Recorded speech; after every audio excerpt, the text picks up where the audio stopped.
This is session number 3, entitled the Pursuivant's Rift, which is totally not a ripoff of anything else, and using thesaurus to change words. Can't hear you, John.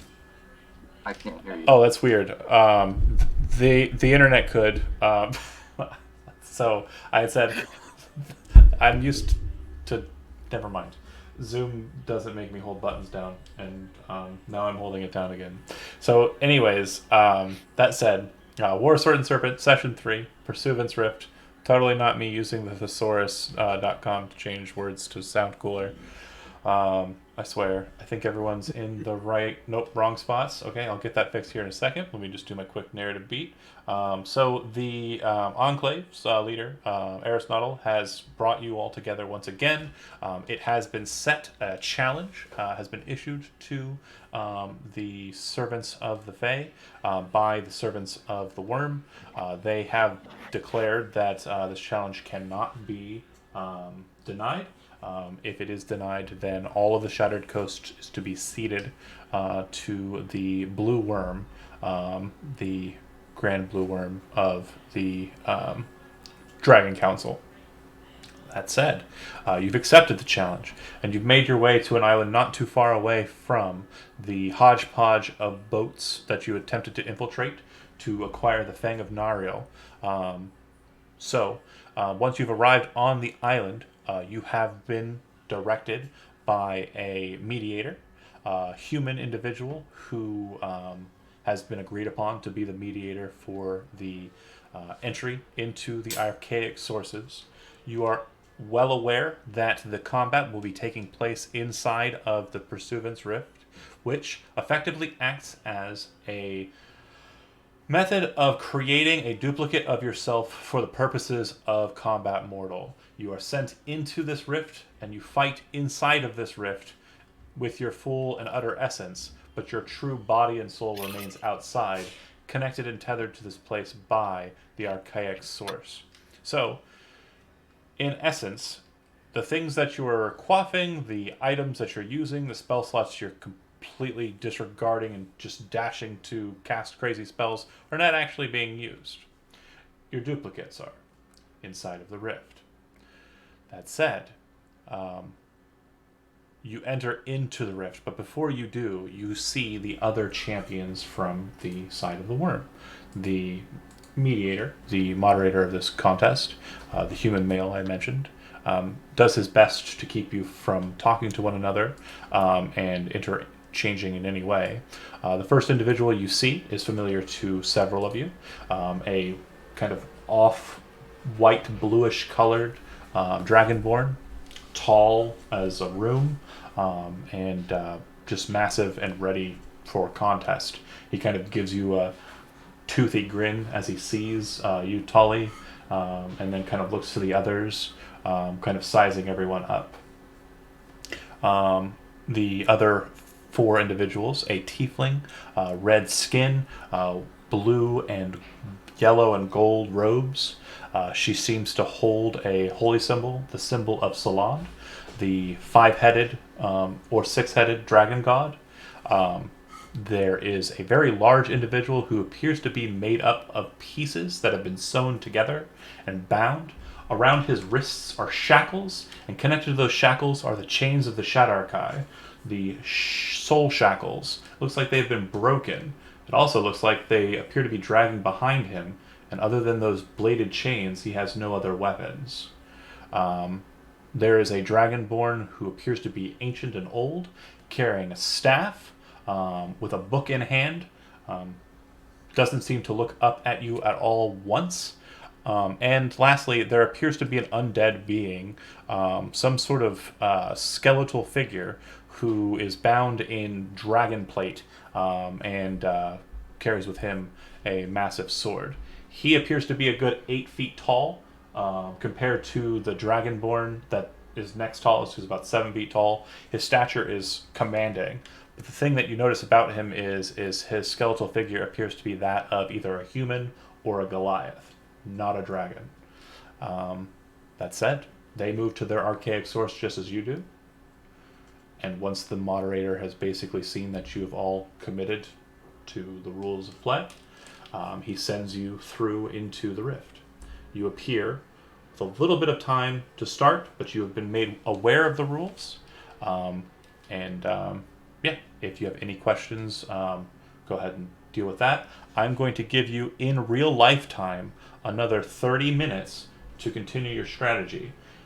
If everyone agrees that you're done strategizing, everyone just say that's the case and we will begin the contest. But you have 30 more minutes and then I'm going to blow the horn.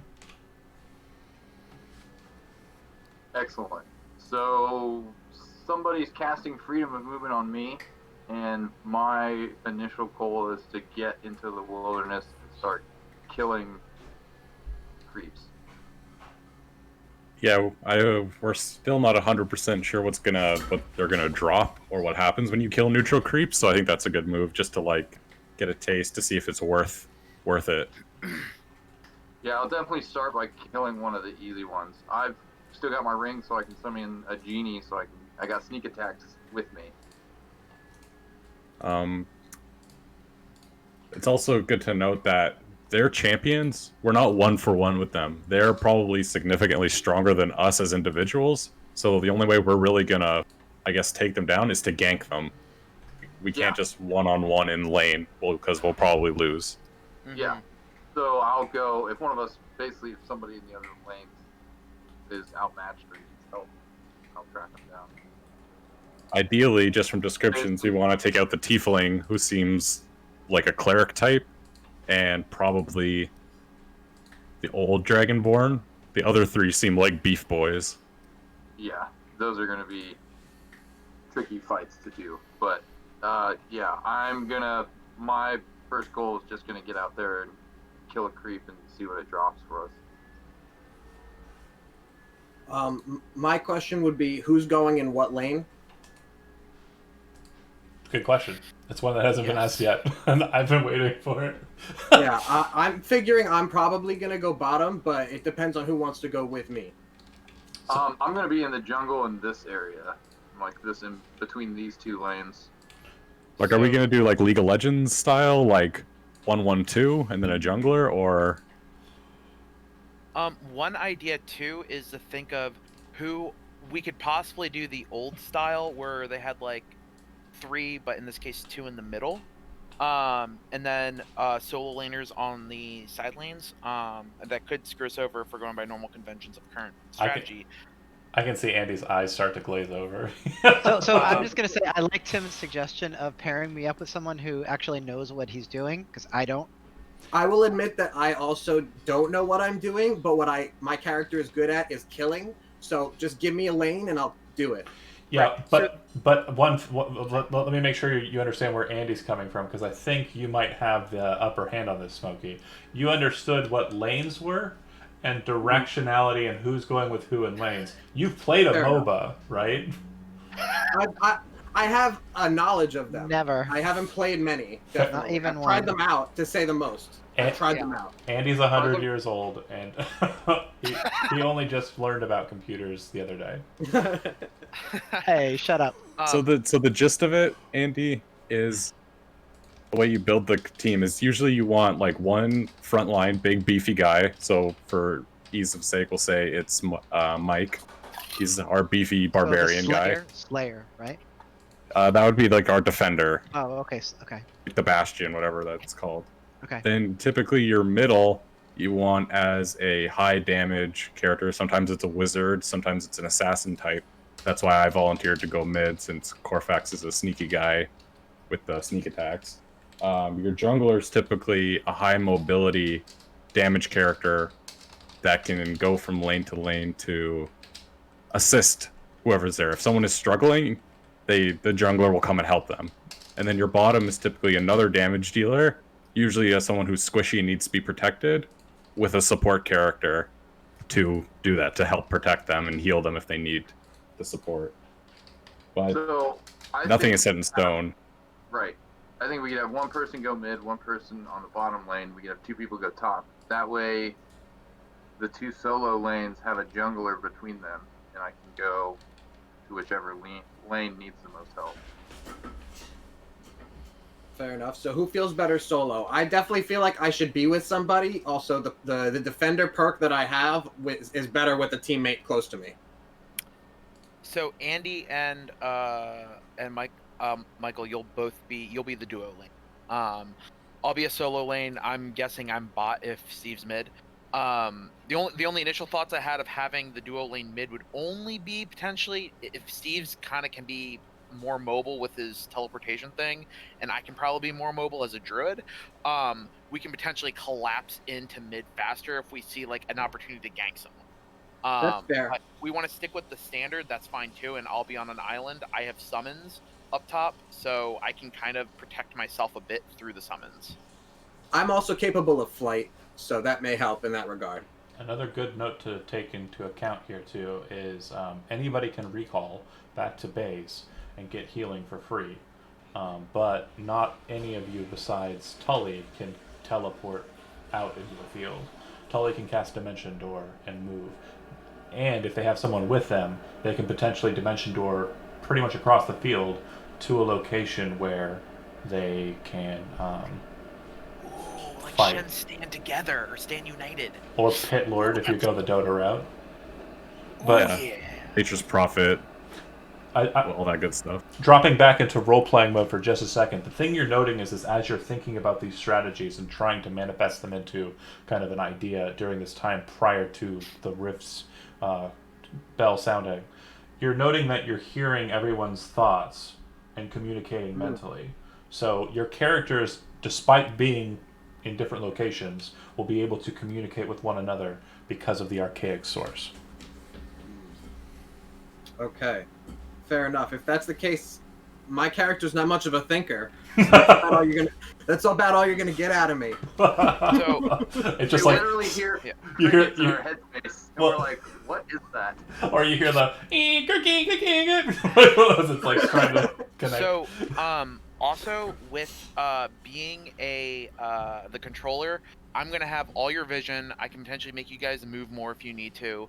Another thing is that I will be providing information in the game, but I don't necessarily feel confident enough to be the shot caller for when the collapse. So I just feed you the info of what I see everyone else sees, and then if we want someone to be the official, okay, everyone collapse this off of my information, then that would probably be best. Do you want to go mid then, and also do the other solo lane? That way, it's if you want to do collapses, it's easier for you to go to whichever lane you want to make your play. What's collapse? Everyone go to one location. Right, and swarm in on it. Yeah. So if they say collapse on Blue Dragonborn, and then like it means we'll all go for that guy with the scar, and then we'll try to body slam him into next week. Oh right, Steve, you're gonna be invulnerable, aren't you? You silly, silly man. No, just resistant. It's like I'm in a permanent rage, but not. Dude, that's oh gosh, so you're pretty tanky too. Okay. Yeah, if you want to, and then I'll just protect myself if needed in mid with summons as needed. And yeah, I can be a kind of a point person to swing either way as needed.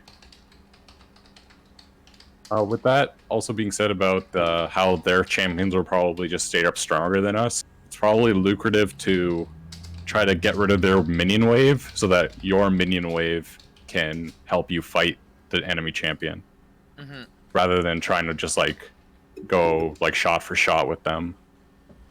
Totally. Like you want to be fighting them in fights that favor you. Exactly. We won't be able to just go tit for tat. Because that one Dragonborn guy was able to take on all of us like pretty much at the same time and like hold his ground. Oh Right. gosh. He's a real. I'll give you a and I'll give you a behind the scenes here because it does sound like you are kind of weighing it directionally. I just want to make sure you're aware of a balancing act that I'm playing here. Yes, the champions on the other side normally are much more superior to you. That was the reason I gave you the champions actions. That was the purpose of that, to balance it a bit. But yeah, that Dragonborn could hold all 5 of you handedly. The other one's not so much. But yeah, I kind of had to put him in because And so is a champion action an additional action we can take on our turns? yes, effectively think of it as a haste action, but you can only use it to use those specific abilities. If someone gets hasted, by the way, it's not going to be a problem. You'll basically get the haste action and the champion action. So if you really had someone you wanted to have take a lot of actions, the monk, do it to the monk. Then I have a lot of things I can do. Yeah, cast haste on the monk. They'll go Wait, crazy. So you could take I could cast a spell and then also use the champion's action to dodge. Is that what you're saying? correct. Or you could use the And he's champion's gonna love action. that. You could use the champion's action Oh, to yeah. disengage and dash at the same time. Now, Okay. another fun fact is most of you will kind of go, well, it seems like you're treading on the rogue's ground. The rogue can use their cunning action to dash or disengage, and then use their champion's action to do something else. So they could dodge and disengage in the same turn or what have you. So I don't Oh think... yeah, no, I've had tons of time to think about all the fun shit I can do with an extra action. And Andy, remember, as the leader, another action that you have that I believe you can take with the champion action is the Embolden move. Correct. Which it will allow you to give one allied champion that you can see 15 temp hit points. Correct. So I can make up to 3 attacks in a turn. I can dash and disengage and hide in the same turn. And I can hide in places that people literally cannot see me in. So I can hide and make ranged attacks without. This is gonna be fun. Chat, you Can I have throw a things, D&D? don't you? It's gonna be fun till you get hooked out of the bush across the river. Steve, do you use a bow at all, potentially ever? You were paying attention to the undead guy with chains?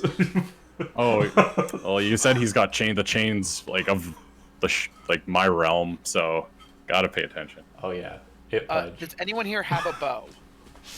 I have a bow. I have, don't use it. A light crossbow. Crossbow's not I a have- bow. That's bolts, not arrows. So, Chad, if you use a bow, would you like 2+2 arrows that you could potentially use with said bow? I mean, if they're not gonna be used otherwise, then sure. I don't shoot things with a bow. I probably should, but I don't. That's fine. I mean, I usually don't shoot things with a bow. I usually If you want to be I give dorky them a about Lucy it, Lawless. you could shoot them at the monk barbarian who can then deflect arrows, key point throw them. Yes, I could You do just that. like throw him. You're like, here, catch. And he catches him and just fucking flings him at people. I Hilarious. could just fucking smack it on over. Yep, just that's where you wanted to go. Probably more accurate than you could shoot them. Probably. Like baseball bat it. Oh man, I wish I'd gotten sound effects ready for this. Damn it. I would have done the Smash home run Smash back. Brothers baseball bat. Yeah. Run. So, you guys still want me to quaff that other frost giant potion? No one else wants to use it. Interjection? I mean, Quick, just want to make an interjection. If you have a caster who isn't going to be terribly good at fighting, you'll notice that the champion's actions don't really benefit someone who's a caster. They're mostly melee oriented or combat oriented. You may want to give it to one of your casters. Yeah, so I know the druid can turn into something that's beefy and can fight. So, do we want Tully to drink it just in case? He gets grappled. Just Yeah, needs my to like, strength he is- just needs to be strong. Can we call Tully Swolly afterwards? I'm sorry, that's How a bad long does joke. that last? An hour. So Oh, for the wow. fight. Biggie Tully. Whatever you think. I'm gonna let you decide. I just don't know. Yeah, drink Yeah, My this. strength right now Yeah, is an. drink I have that an crap. 8. I have an 8 strength. 8 strength. Yeah, drink this. So what does it Yeah. make it? 23. Oh But my you'll God. drink. The first thing you'll have. So we lose all our buffs when the game starts. So like on your first round, you'll have to drink it. Right. But you can use your champion action to use an object, which involves drinking a drink. Okay. Can I use my Okay. champion action to use my ring? It's an object, so yeah. Excellent. Alright, It's cool if I hit up the bathroom real fast? Yeah. Again, you've So- got 15 more minutes. If you're ready to go, just tell me you're ready to go. And I don't mean the bathroom. Oh no, my seat. Badoom Tish.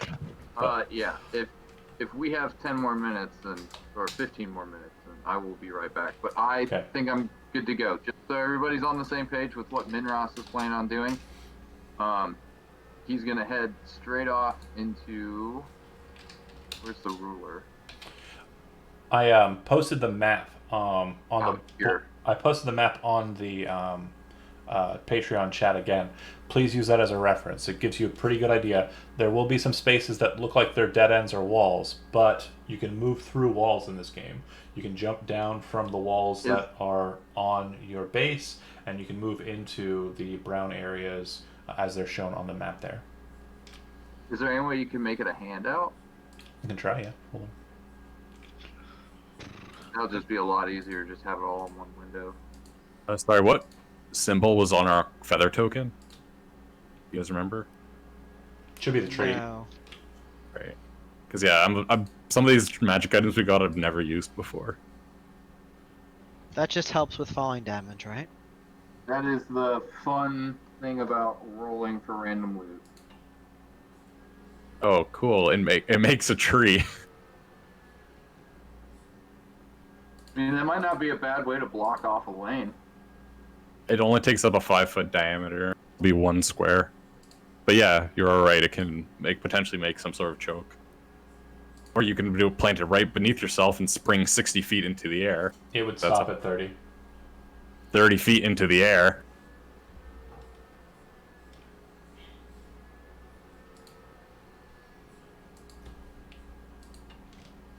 Yeah, the main thing you're going to notice when you're first in the rift is that directly above you, it's just kind of a swirl of magical energies. Most of you have probably been to the Feywild in character, so what you're noticing is this seems to be kind of a moat segmentation of kind of the near ethereal or the Shazas. It seems to be kind of like a demi-plane that's been kind of created out of that material stuff.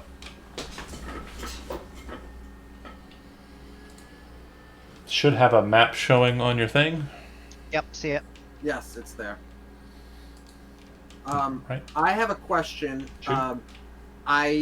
When I was making my character, I hadn't considered whether or not we were going to be doing more of a role play or a combat thing. And I have this bag of holding. Does that have any actual relevance in this case? Is that going to help me at all?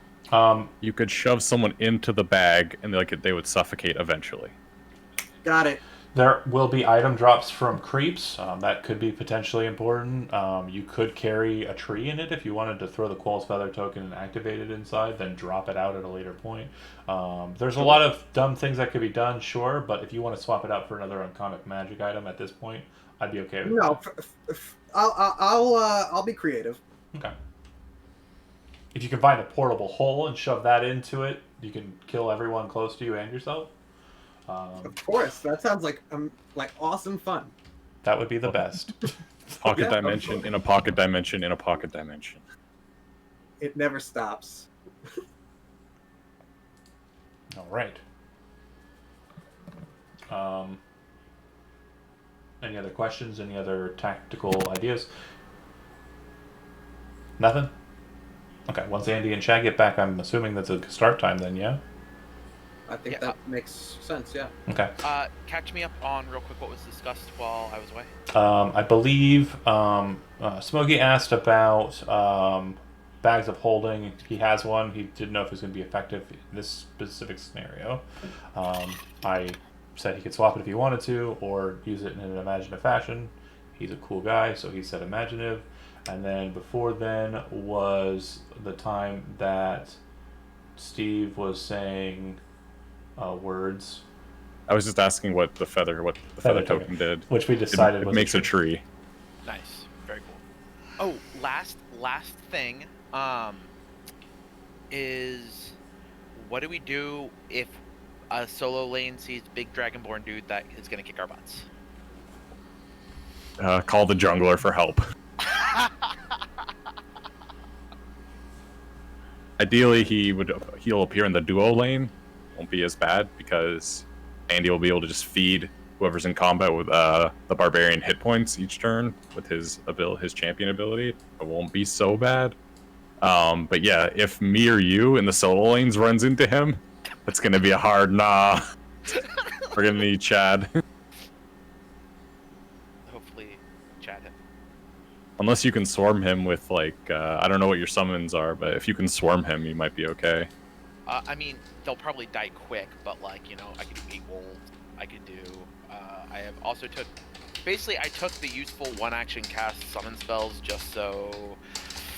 Oh, I should have taken the centaur one that John did. Oh well, that probably would have been neat. I didn't prepare it in my character sheet though, so it's gonna take a while. If memory serves, he's kind of a pseudo paladin where he's all about smiting. So I think his single target damage is high. I don't think he has that like crazy like AOE wave thing that Death Knights do, because I think he's a weird paladin. So a swarm might be useful. Okay. I was thinking for if I did summon woodland beings, it might be 2 CR1s though, because those I think the only 2 options are either dryads or quicklings. Both have their useful effects. Can you summon pixies yet? I mean, I could, but pixies are kind of stupid, and John would probably take away polymorph for sure because it's broken. And you don't actually get to choose. Typically with summon beasts or conjure beasts, there's like kind of general, yeah, sure, you can pick whatever if John wants to rule that way because it's not as powerful. But woodland beings, it is a random roll. John will decide what spawns. John, I have a question. Shoot. Just to be really clear, you know, newbie question, but so with this setup, we have a reaction, a bonus action, an action, and a champion action, right? Correct. Champion action is, it is literally just a second action on your turn, but it can only be used for the prescribed actions, which was attack, dodge, move, which is dash and disengage at the same time, use an object, or your roll's ability. We have a controller, we have a defender, we have a slayer, and we have we have 2 slayers, and we have a leader. And each one of them has a special action, which they'll probably use in the course of the combat. I know the slayers are going to use the F out of theirs. Okay, cool. I have a question about, as a defender, is it up to me to sort of say, you can use my AC, or should the person next to me be like, so, I don't want this to hit me? I think. Did I also say saves as well, or no? I would need to double check. Okay. I think I was meaning to, so we're going to go with yes. Basically, what you're going to say is if somebody within your aura that you're creating with the defender passive is targeted by an effect, you're going to tell the person that's in your aura, this is my armor class. And if they're like, no, mine's better, they're going to use their own. And it's their decision whether they use their superior one or your superior one. They get the better of the 2. Okay. Mine's really bad, Michael. Yeah. All right. Well, mine's not great, but I'm a health sponge, so we're good. Yeah. If he uses his bastion action, he can basically soak the damage you're taking instead. But yeah. Any other questions? Last call for him. If not. So, when I summon my genie, when does it take its turn? It will roll for its initiative at that point and take it when its cycle comes around. Okay. Yep. Does it have any champion actions? No. Okay. And you cannot. I believe you have to give it commands as an action, or no? No, it didn't say anything about that. It just said it summoned it, and this is what it did. I could either tell it what to do, or it would do its own thing. But it was just friendly to me and my allies. Either way, that's really going to come in handy. Got it. And so the green trees looking stuff, that is difficult terrain. We can move through that. Yeah, if you're looking at the map that I've given you on the side and you see that it has a brown border around it, you will not be able to see that on the combat map. You will be able to move into it though. So just acknowledge that discrepancy. Once you're inside of a brown square, you can't see out of it and you can't see into it. So you're kind of stuck in your own little sub-world once you're in there. And then the green you'll be able to see through, the blue you'll be able to see through, the yellow you can obviously see through. That red portion is kind of the actual space for the archaic source in the bottom corner, and also in the top left or top right corner. It'll be pretty much identical except reversed. Okay, go ahead and roll initiative. Yeah, Minras, while we're all getting ready, he is he laces up his boots of elven kind, and he puts the hood up on his cloak, and he kind of sharpens his knives against each other, and he says, "I'm ready if you are." Let's do this and take them out. Vo just snarls in return in angry readiness. And Silent I'll nod. take this opportunity to say I do not have control of this token. Swig of beer before she One second. starts. Oh yeah, Chad. If we get a pick, either mid or bottom, by pick I mean kill one of their champions. Let's Yeah, collapse totally. on Roshan and just take him out. Between the two of us, we should probably body him with the Slayer. The Dragonborn who kicked our ass last time? No, Roshan is the. Oh, sorry, I keep calling it Roshan. What is it? A gray blob guy? It's not Roshan. It's not copyright infringing. But this guy. When I did my initiative, I forgot to click myself. So if you want to give me the original initiative roll, that's fine. Okay. I'll give you that second one. Sweet. I don't have control of my token. That's fine. Leave it as So, Smokey, do you want to swap initiatives with me so I can go Yes. first? Take All it. right. Woo! I got a 23, guys. I crit. All right. Yeah, if I had a choice to starting position, I would have started out over here on the bottom. You start inside Oh, the wait. yellow spaces. Oh, we do? Okay, that's fine. Just like a MOBA. So I'm just gonna dash. I'm gonna double dash and hide. Well, I mean, technically, we could go to lane before the creep spawn. Not It's not a necessarily. MOBA. You want to just scope out the bottom lane? Okay, so we're in initiative block now. The only thing that's happened so far, the second the horn rang, which is what we're saying has happened, is that the Cask of Tactics was used in response to the initiative roll, switching Mary Berrybiter and Lorive Tallwood, can't pronounce words today, their initiatives have switched on the docket. The other thing I wanted to note too is the second the horn rings, and again, Chad, this was stated, but your hood flies back off of your head. Hard restart. Nice try though. I saw what you were doing. That's pretty funny. Well played, DM. Fair enough. I told you it was going to happen. But yeah, that said, the highest initiative on the docket is Mary Berrybiter. Can everyone move their tokens? Everybody's able to move. Yes, I can move mine. Chad, you good? I'm good. Okay. Yeah, I figured out what the problem was. So you were I looking at can the wrong move guy. all the tokens. Okay. So, Tim, your initiative is first. right. The thing you notice is that not standing there before, the three towers around the source spring up at that moment, and a ball of like magical energy appears at their top.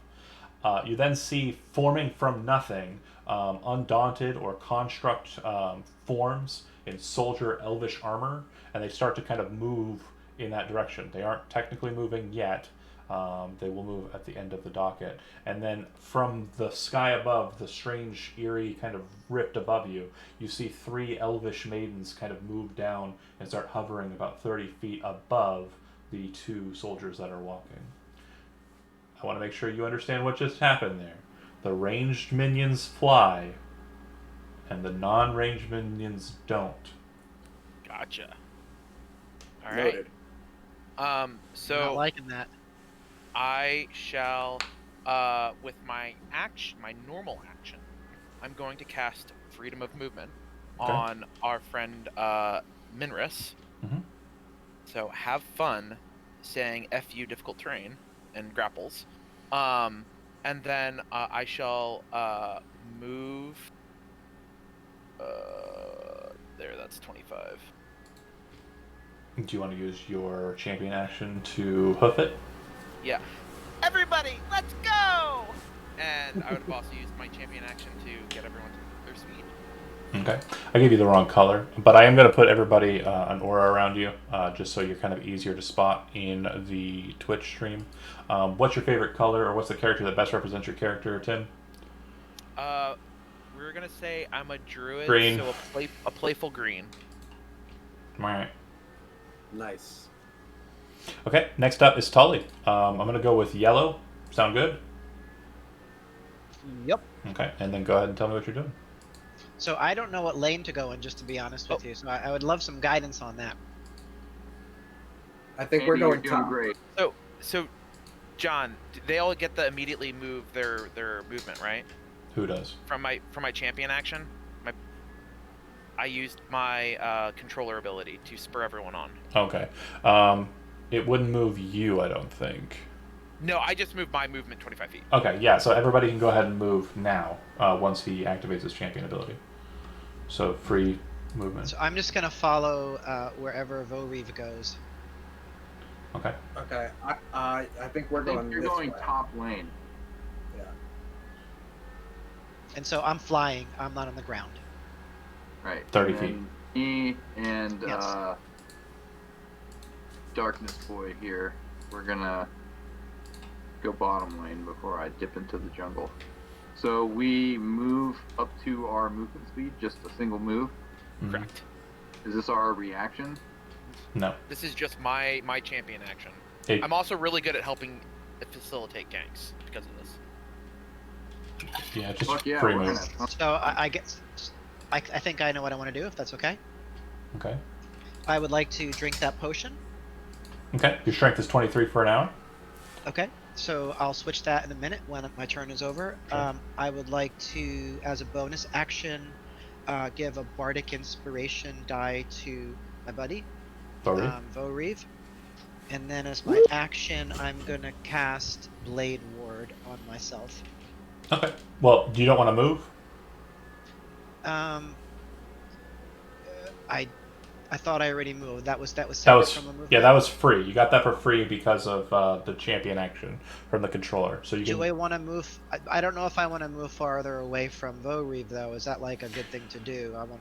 Real quick, you're probably not going to have any contest or fighting until you get to the first tower in the lane, which is a ways away. Can you click that for me? I just don't understand. Perfectly fine.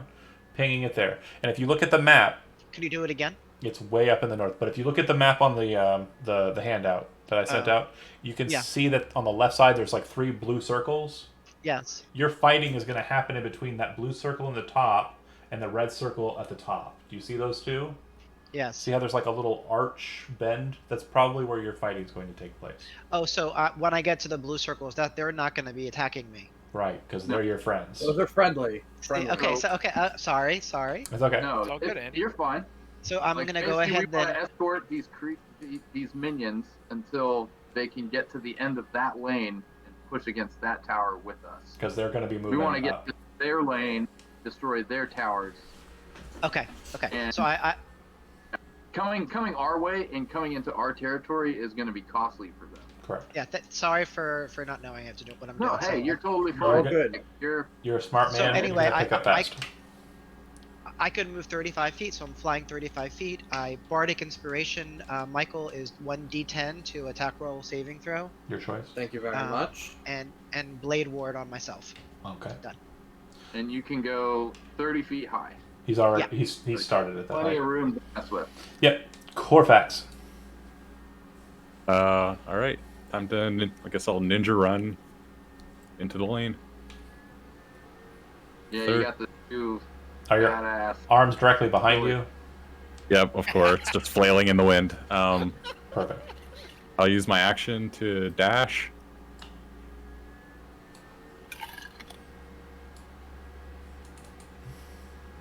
I'll use my champion action to quaff the potion of invulnerability. So now I'm powerful, like the refreshing taste of power thirst. And then bonus action, summon my echo. Okay. And that's it for now. Gotta just hoof it into the lane.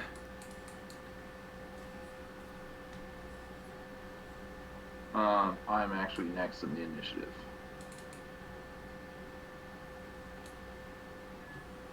All right. Go ahead and take your turn. Yep, that's right. That's weird that it set him before you. That's weird. Go ahead and Russ. You go ahead and move 30 feet. Let's see here. Gonna take my champion action to dash. Okay. 5, 6. Actually, just use my normal action to dash. You can use your Three. bonus. If you want to get there fast, you could use your bonus action, your champion action, and your Yeah, I action. could use all my actions. I want to use at least one of my actions to hide, though. Okay. So, but I've got to move to get anywhere I could hide. I got to move at least. Perfectly acceptable. Fuck it. Yeah. All right. Vori. Behind the tower. Okay. I'm going to move 45 feet forward. So right there. Well, can I stand there, or do I need to go like one next to it? Yeah, to the right a little bit. Okay. You can move through your allies and the minions as well. You cannot stop in their spaces, though. So right there then. Okay. You can go up one more. Because you said 45, right? Yes. Yeah, one more. You can go up one more space. Okay, cool. Okay. And then that was you just moving normal. Do you want to dash, or do you want to do anything like that? Oh, I guess. Well, I don't want to get too far away from my buddy. But I guess we're gonna just be dashing till we get there. Yep. So yeah. First couple turns are going to be a lot of movement.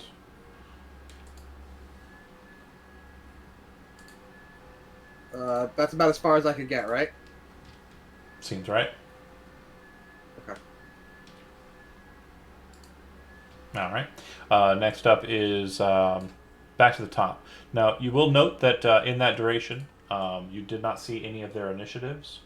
You may find out what their initiatives are through resource, but they are hidden. I know what they are. You do not. On Initiative 1, this group of individuals here will move.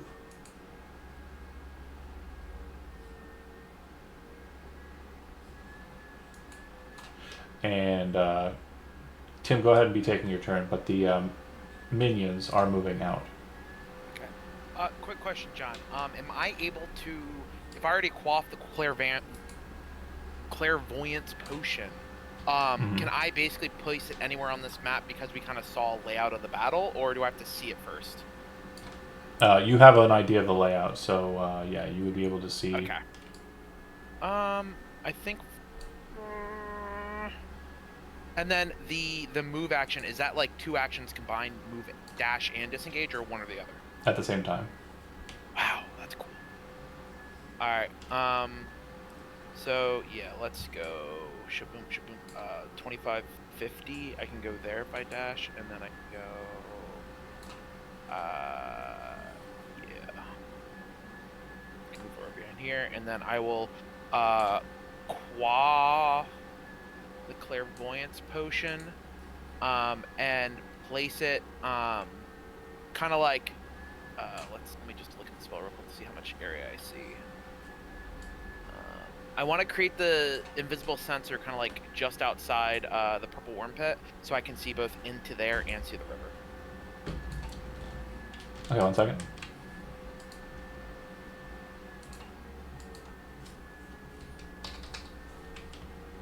So basically, like right outside of the, you said the purple worms pit? Yeah. Okay. To give vision of the river and if they try to do the purple worm. And I let them know oh, that's their tower. Okay, that's a tower. Never mind. I don't see a champion yet. So that was what, movement? That was dashing. That was. And I didn't use a bonus action. Okay, yeah, those are my actions. Okay. I knew I forgot something. Can you see? Yes. That's perfect. All right. Guys, I placed a ward. I forgot the most Awesome. important action of all, putting my hood out. I gotta give me sight as well. All right, now it's good. It appears there. It gives you vision at that point. To see through it, you need to enter into it with clairvoyance, right? It says you create an invisible sensor. When you cast a spell, you choose seeing or hearing. I'm choosing seeing. You can use the chosen sense through the sensor as if you were in its space. As your action, you can switch between seeing and hearing. A creature that can see the sensor. It doesn't say. Okay. it doesn't say. It's just I have to use an action to switch between. I'm assuming it's a heads-up display and it's like window and window. That's fine. Yeah, Okay, and then you're done with your turn, right? that's my turn. Tell it. Yep, we're gonna move as an action. Mm-hmm. We're going to dash as a bonus action, Okay. and as we pass by my buddy Vilri, we're going to use the champion action to embolden and give him 15 temporary HP. Sweet. All right. I'm done. Corfax. All right, almost in the lane.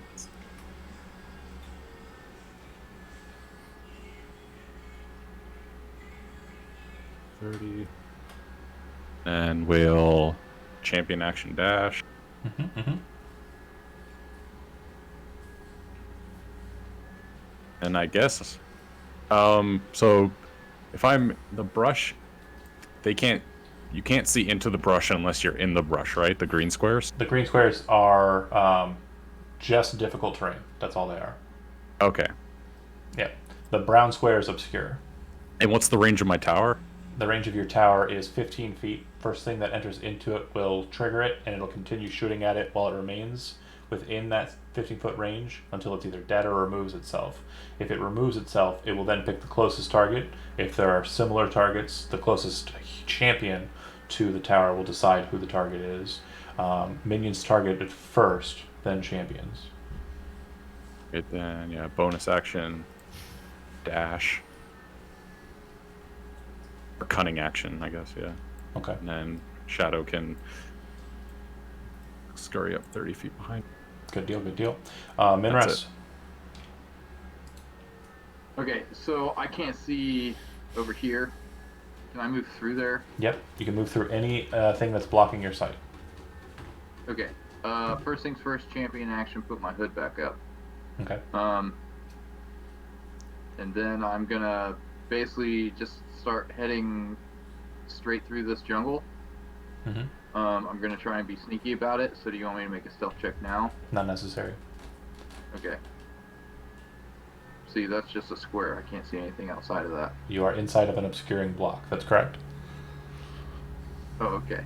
So, interesting. Okay, so that's what? 10, 15 feet? Mm-hmm. 20 feet? Yeah, that is difficult terrain, but you're ignoring it because freedom, so... 30, 40... Oh, wait. You can see that Yeah, there's there. a campfire set kind of here. Just behind it is a lot of obscuring terrain. But yeah, you do see the campfire. Your presumption is that if there is something there, it's inside of the obscuring. Alright, so I use my champion's action, put my hood up, I move, still an action and a bonus action. Okay. So, let's see, do I need to, when I summon my genie, does it have to be in a place I can see? I believe so, yeah. Okay. Checking. I'm gonna move into the obscuring terrain on the other side of that campfire Okay. and use my cunning action. You see a So I white... use my action to You should be... you would see a white creature in there next to you. Okay. It's not moving to attack you. It's simply standing kind of inside of the shadowy area, the obscuring terrain, over the campfire. You notice that on this side of the obscuring terrain, inside of the campfire, there's a sword stuck inside of the flame, and it's just kind of staring dead-eyed into the fire. Doesn't even seem to notice you entered in there with it. Cool. So I have more movement. I'm just going to step away Okay. and use my cunning action to hide. Okay.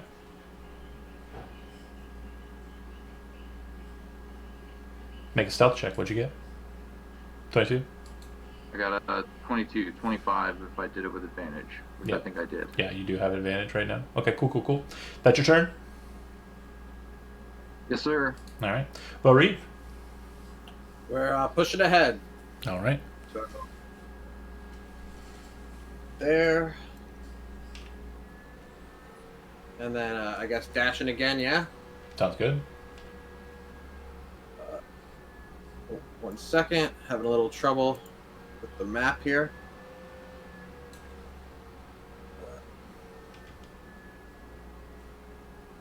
Okay, got it. 1 second. Like No worries. there. I think that's about right. Yeah, Okay, cool. That's about as far as I could get, correct? that's right. And you can see at this point, directly ahead, the nature of the towers that grew and manifest near you have kind of a mithril sheen to them. They look like they've been kind of formed out of mithril plates, and the glowing orb above it is kind of like a fairy blue. Directly across from you, to the north there, you can see that a tower that seems to be made out of adamantine has grown up, and a red fiery orb, like the pulsing breath of a red dragon, seems to be sitting atop the tower there. Okay. Yep. All right. Any other actions for you? Well, I don't see any enemies, correct? Just the tower. Just the tower. And I don't believe I have anything I could attack the tower with that range from this. How far am I from the tower? Looks like about. I can't. Hold on. 55, 60 feet. 60 feet. Oh, all right. I'm gonna throw a javelin. Okay. All right. You'll be making this attack with disadvantage because of the range. Go ahead and check it.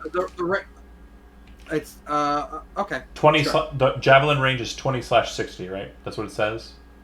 It says 3120. 30, 120. Okay, never mind. So what I said is still accurate though. 30 is its base range, and then 120 is its Right. maximum range. If it's made over the 30 but less than the 120, then you're making the attack with disadvantage. Okay. Okay. Here we go. Mm-hmm. And then roll again. Yeah. Holy crap. No, you just make the first attack. The 22 is. You'll see that there's two rolls. We take the lesser of the two for disadvantage. 22 will Right. hit. Nice. Wow. All right. So then I will roll. Yeah. Oh, it already did the. Well, if you No, you have to Damage. click on the word javelin. in the chat, yeah, if you click on the word javelin in the chat, it'll drop the damage. Got you. I clicked the wrong thing. No worries. No. Sorry, not on your character sheet. In the chat window, if you click the word javelin, it'll drop the damage. Oh. Yeah. Right beneath the understand. 3120. You see that? Yeah. Okay. You can see that Gotcha. as it hits it, it seems to deflect off of it pretty handedly. It doesn't look like it did much of anything. Okay. It Noted. It doesn't seem to be resisting it. It seems to be ablating Okay. it. Avoiding it in the sense that like the javelin went around it, or like it moved out of the way. Like the javelin hit it dead on, but it seemed that it just Okay. bounced off to the side. So if you Okay. if you played D&D before, you'll know that resistance basically halves damage. What I'm saying is it's not doing that. It seems that Gotcha. something is causing it to reduce the damage before it takes damage. All right. Understood. Tower All plates. right. That's my turn. Yeah, it's kind of like heavy armor mastery, but for the towers. That said, we've done back to the top before we get there. We're going to go ahead and minion move. While I'm doing that, though, I presume, Tim, you can go ahead and take your turn. 1 second here.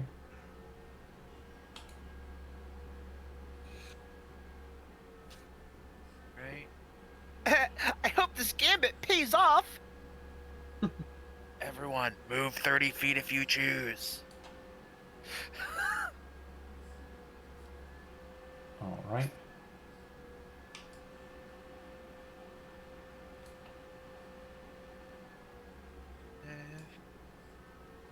Real quick, what's the command again for moving your character, but it's showing how much movement you've done? If you're picking up your token, just right-click where you're trying to move, and then double right-click into it, and it'll create the arrows. Wait, I hate that. What? I'm not telling you again, Andy. I know, I'm so bad. That's amazing. Explain it to me, Tim. So pick up your token, It's your left click. left click on your token and hold on to it, and then right click. And you will now have a movement bar showing you how many feet you've moved. You're going to be moving. I do not. Oh, very Sorry, cool. Don't worry about it. No worries. All It's fine. right. I'm a spell. Don't worry about it. John, what does that look like? That dude right there. Who does he look like? No, that's the Dragonborn. Guys, Dragonborn mid. It's the guy. Or Chattel can come help you after he's done with his creepway or his creeping in the neutrals. Oh, and is Steve supposed to have an aura? I don't give off an aura. I'm a slayer. It's all. I'm just a greedy. No, just for notation, I'll put one on you. It's so I can. It's so people who are watching on the Twitch stream can see you a bit more. Because the way I have it patterned out, it's the whole map. Oh, you know what color aura I need? Oh, I know, it's black.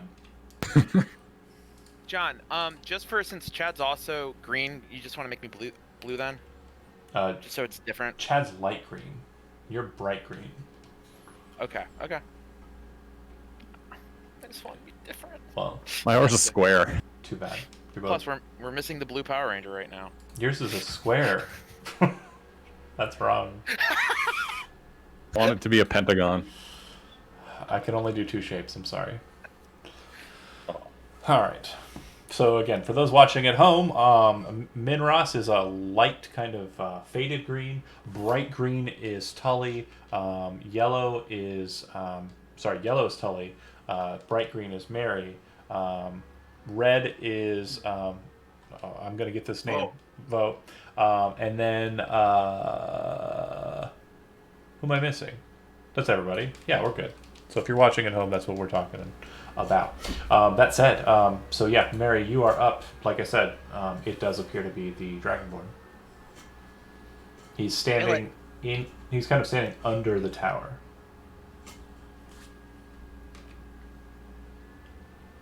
Smokey, we fought that thing for such a long time. You are also standing under the tower, so you'll notice that as you're kind of standing in the light of the tower, you feel this kind of field present around you, almost as if like you feel like you're a bit protected underneath. Like this tower seems to be a defense of its own. You would be able to identify this as noting that while you're underneath it, attacks made against you while you're in it from outside of it have disadvantage, and spells cast at you that require saving throws, the saving throws are made with advantage. Lovely. Oh, wait, so that was my move, my champion action. Oh, I still have an action, guys. You do. Oh my gosh. And a bonus This is about action. to get really weird. Yes. Let's start out with just some DOT. Help out my minion wave. Yeah, the minion wave should actually be a little bit more centered out. Sorry. I don't know how that happened. Probably my dum-dum.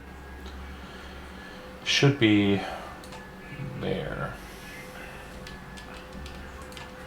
Alright, and let's zoom in this a little bit. Alright, so I create a moonbeam. Doodle it. It's what, like a... It's 10 foot. Yeah. Draw shape. That. Green. I don't know how this works. Believe in Sure. yourself. I'm assuming that these are bad minions. Yeah. Alright, cool. The bugbears and the harpies are bad. Cool. You'll note that the moonbeam is actually only 30 feet high. It seems to be coming out of the fairy energy up above you. Where that last 10 feet would basically be, it seems that the magic is twisted and warped. And it doesn't seem to be having the same effect. Okay. Basically doesn't go past the barrier. Correct. But it does its job. It's a weird combination of you're outside, but there's a roof. Yeah. Okay, the moonbeam will activate on the start of the turns of the creatures therein. That's fine. Tully. Yep. We'll move. Let's see. This is our regular move. And then tell me what I see. Sure. Where am I? So just beyond Vo, you would see that there is a tower made out of adamantine, kind of dark in coloration compared to yours. You moved in a way that you would be able to see it, but you would have seen it as you moved up. I can't see it. Yeah. Yeah, it's Okay. it's there. It's glowing with red light. And that would would- be would that would probably- be my tower or the enemy tower. Enemy towers are the adamantine ones. Good guy towers are the mithril ones. So the bluish ones. I'm sorry. I'm still gonna ask you to. What does that mean? So the one that you just walked past to get to where you are, that's a good guy tower. The bad guy towers are Yes. north. Okay. Yep. Okay. All right. Okay. So what do I see now in front of me? That's your friend. That's my friend. Okay. And you over here as well? Yeah, so if you move up to there, you would see that there's a wave of creatures moving forward. Some of them are in obscuring terrain, some of them are not, but that shouldn't be true. So Okay. I'll fix it. But yeah, you would see. So I did all the moves this time. Go ahead and move back to where you started. Very beginning. No, that last movement there. I think was I here? Yeah. Okay. About. Okay. So again, I think you're not understanding it, but the tower will shoot you if you move within range of it. Okay. Where is the tower? It's the It's right here. thing that's right in front of you. Oh. Okay. Sorry. The gray ringed enemies with the red kind of globe and black towerings. Those are the towers. Bad towers. Okay. Now I understand. Thank you. Yes. So I'm gonna fire chill touch at it and see if it does anything. Okay. Go ahead and make an attack.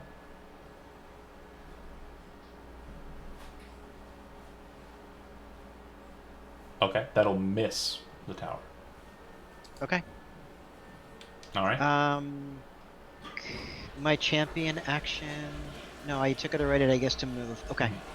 Okay. Cool. Corvax, you are up. Yep. Oh, and I forgot to move the wave on the outside, so I'll go ahead and get that done.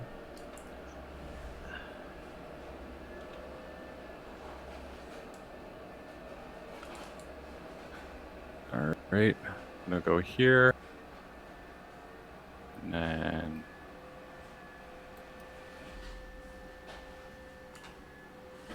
here, Mhm. and then I'm gonna bonus action hide in the brush.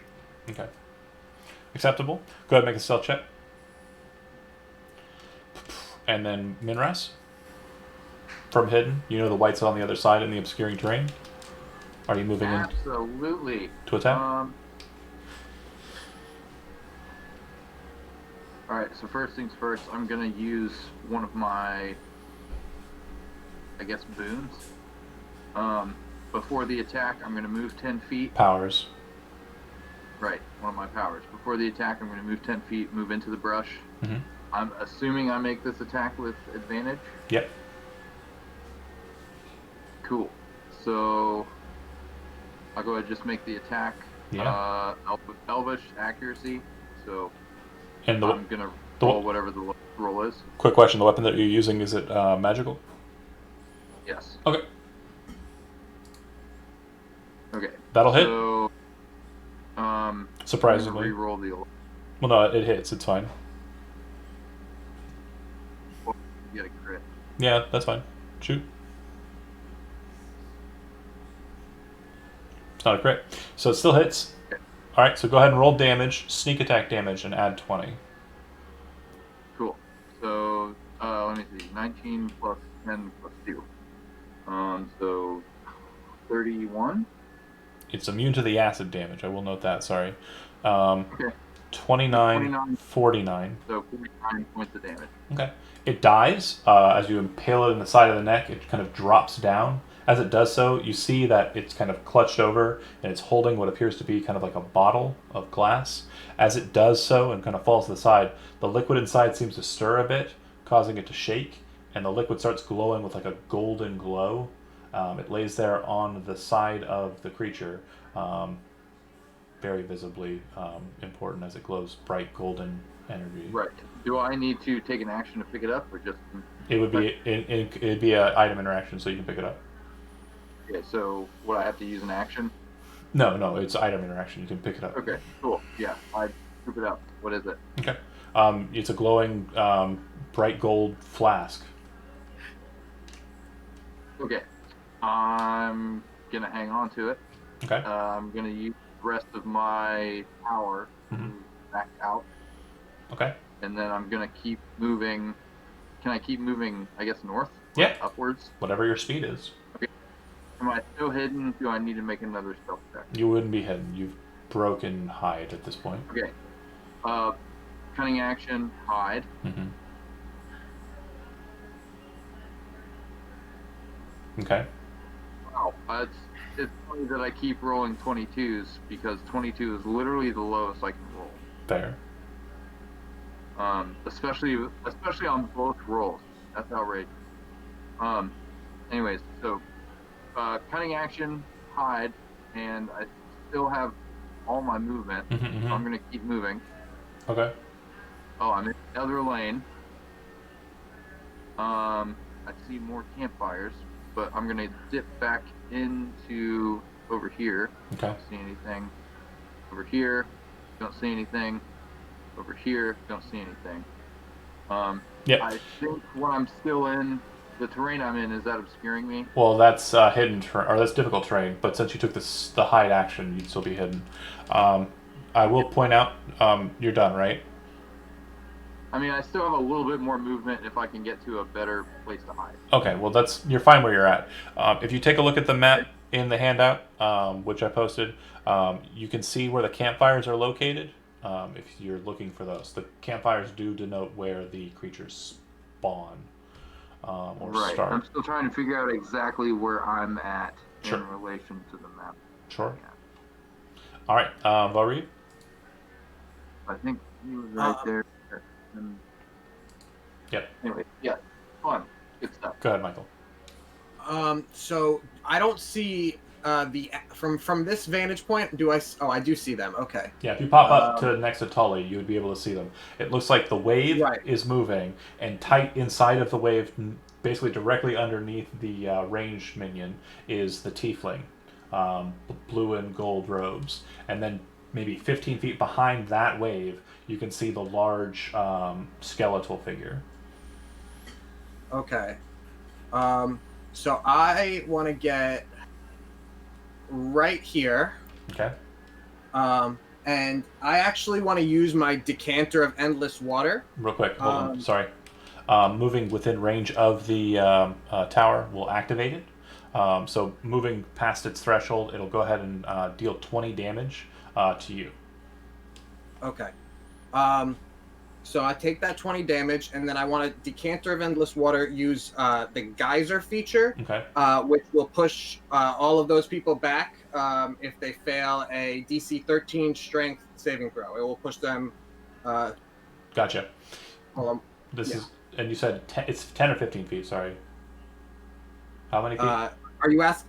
It'll push them 15 feet away from me. 15 The feet. spray itself is 30 feet long And and 1 foot wide. okay, based on its positioning, I will allow you to. You can choose. Oh, the one up above you won't be able to target. So it'll be the 3 on ground, and if you angle it right, you can get all 3. That's fine.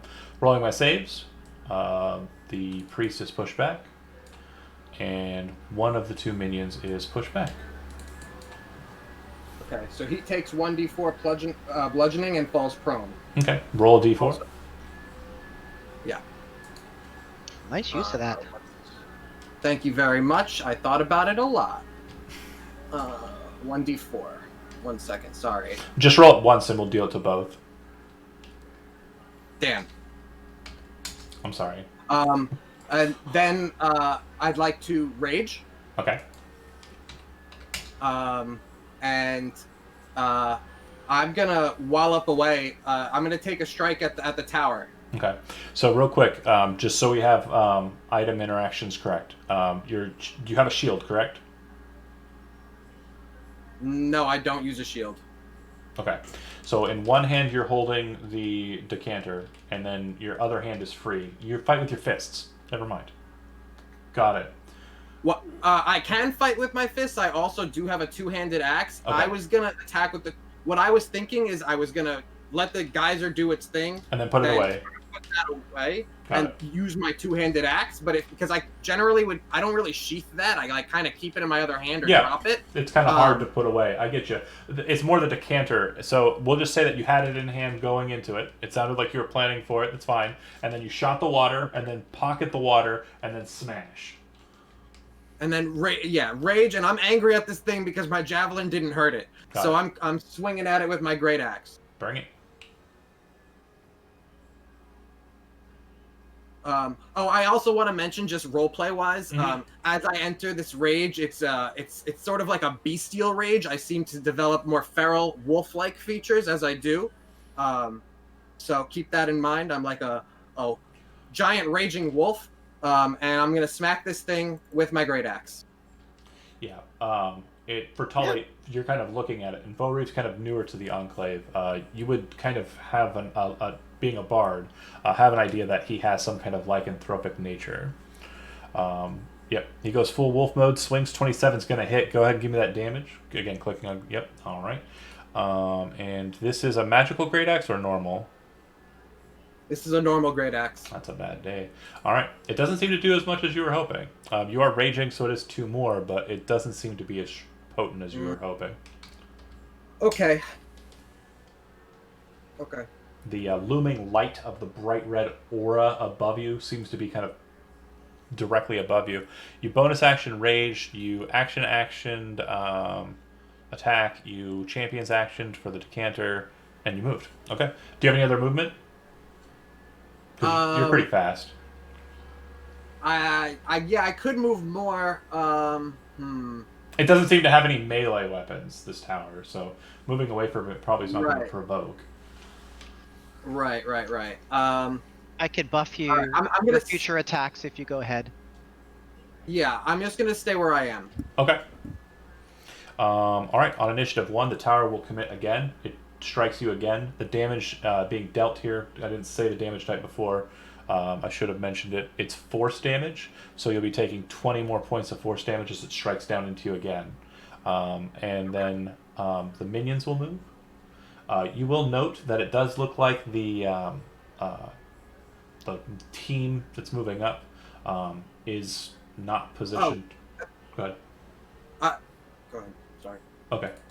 So Andy had given him 15 THB. That's so right. Currently, he should be only down 25 from his. total. Correct. Mathematically, you are accurate. Correct. Just to go over that. And real quick for I future appreciate reference, am I allowed to telepathy as a free action on other people's turns? Speaking is a free action, so yeah, you can Okay. speak in your mind to anybody at any time. Okay. So, Faux you guys should wait for your wave. What does that mean? You hear that in your Out of head. character. Your wave of minions coming up, I'm telling you that you should wait for them to come up before you engage that tower. Okay, it's too late, right? Well, yeah, I mean, It's future definitely turn. too late. Yeah. I didn't want to speak out of turn, though, without it, like, being allowed, so... Yeah, of course. Fair enough. Yeah, the idea is to let your minions take those tower shots. And then when they're all dead, you just back away until your next wave comes and takes those tower shots. That is fair. Vo is not a thinker. Oh, no worries. But Yeah. No, it was great flavor. It's just like, me having to be the controller, I'm like, that might be a bad idea. Mary Biter, you're actually the first one to see the minions fighting, so here's what you see. The 2 Undaunted strike, they attack separate targets. The bugbears respond in kind, 1 per 1. The ranged minions attack down into the melee minions. As they do so, you can see that the one that's struck by the ranged minion is much more bruised and damaged than the other one. It seems like it might take 2 or 3 of these kind of shots to ultimately kill a minion. But it seems that they are unerring. It seems that the minions always hit minions. And then, out of character note to the tower jumper, it does look like the tower always hits. So, a note there as well. And did those minions take radiant damage from my moonbeam? Yeah, they will. Go ahead and give me that damage. Alright, there should be a quick and easy way to do this, right? That'll actually change what I said the case. Okay. It's just 2d10, so we're just gonna roll it because. I think if you roll average, yep, that's actually enough. That's on the nose. The lead bugbear minion, after getting struck and shot at and moonbeamed, it dies. The ranged minion seems to be fine, and your 2 minions are still active. Okay. And then for the other side of the board, bear with me here, my lag. Have our minions not moved yet this I'm round? trying to move the minions in your lane. I just moved the top and middle lane. Sorry, I got hit by unexpected lag. That's okay. I just want to make sure my guys aren't slow pokes because like I'm these ready to go. enemy boys are almost here. Yeah. They actually should be dashing into position at this turn, so they will be meeting in the middle. Yeah, they are way behind. I am sorry. That is on me. They should be here this turn, and the enemies should be Our ranged minion is some sort of flying elf, right? correct. They should be meeting right about there. Okay. And the guy who's in my lane, I can't really see too well, but is it the guy with the chains? Well, he's going on 25, so, well, one of them is. You see the mage, the dragon mage move out, standing in front of the tower, and you also see the chains individual come out, standing in front of the dragonborn. It looks like the chain wielder is holding an action. The dragon mage looks like it had to dash to get there. And also in middle, you see the dragon on 24 move out, attack. He's doing so from a 10-foot distance. It seems that his massive blade is cutting at that distance, and he strikes down your minion that's been attacked twice. Looks like it took him 2 attacks to do it, but yeah. All right. 23, Mary. All right. Yeah. For my champion action, I'm going to say, I hope this gambit pays off, guys. Move. Hopefully, allowing our barbarians to maybe team up with the get back a bit, maybe. If I move back, but that's going to cause attacks of opportunity, correct? From the minions, yeah. Your call. I'm allowing. Basically, this still helps our jungler get places faster. 100%. He's If not you don't even want there. to move, don't move. But am I able to use Step of the Wind, or that has to be on my turn? On your turn, yeah. You'd have to normal move here. Okay. Then I'm not going to move. Okay. right. I'm also not going to move. Okay. And Corfax? I'm not moving. Now, can you just clarify, Go ahead. are these folks that I'm pinging allies? Correct. I should have made Okay, them a thank you. different color. I'm sorry. It's okay. Thank you. Yeah. If it Robots and elves, good. robots, elves good. Bugbears, harpies bad. Yeah, I should have made them Got it. blue. That's my bad. It's fine. But yeah. So champion action, force movements. And then Nobody bites. regular action will. I can't. On each of your turns after you can use an action. Yes. All right. So we're going to use an action to move this John here. So on their next turns, they all take damage. Okay. Ha ha ha ha ha. And then I also tell everyone we got these 2 bad boys. I don't know, the tiefling and the cleric looking dude up Yeah, top. The tiefling and the skeleton knight. Tiefling skeleton up top, and I let the others know that we have the 2 others down bot. So I let our jungler know that he's roaming free. Mm-hmm. And then I think that's my champion. I don't have a bonus Oh, I could heal my minions, right?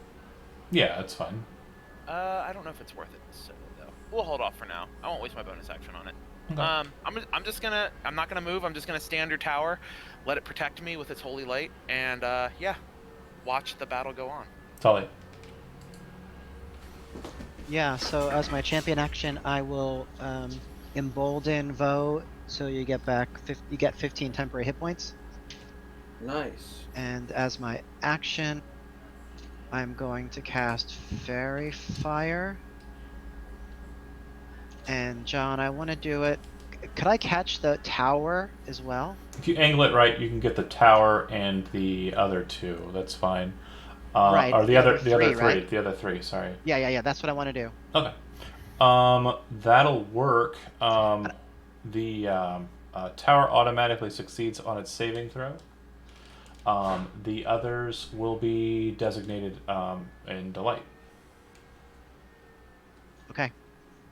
So you have an advantage, Vo, on the Minions. non-tower minions. Yeah. Very nice. All right. And anything else from you? Nope. I think that's it. Okay. And it'll go to Corfax.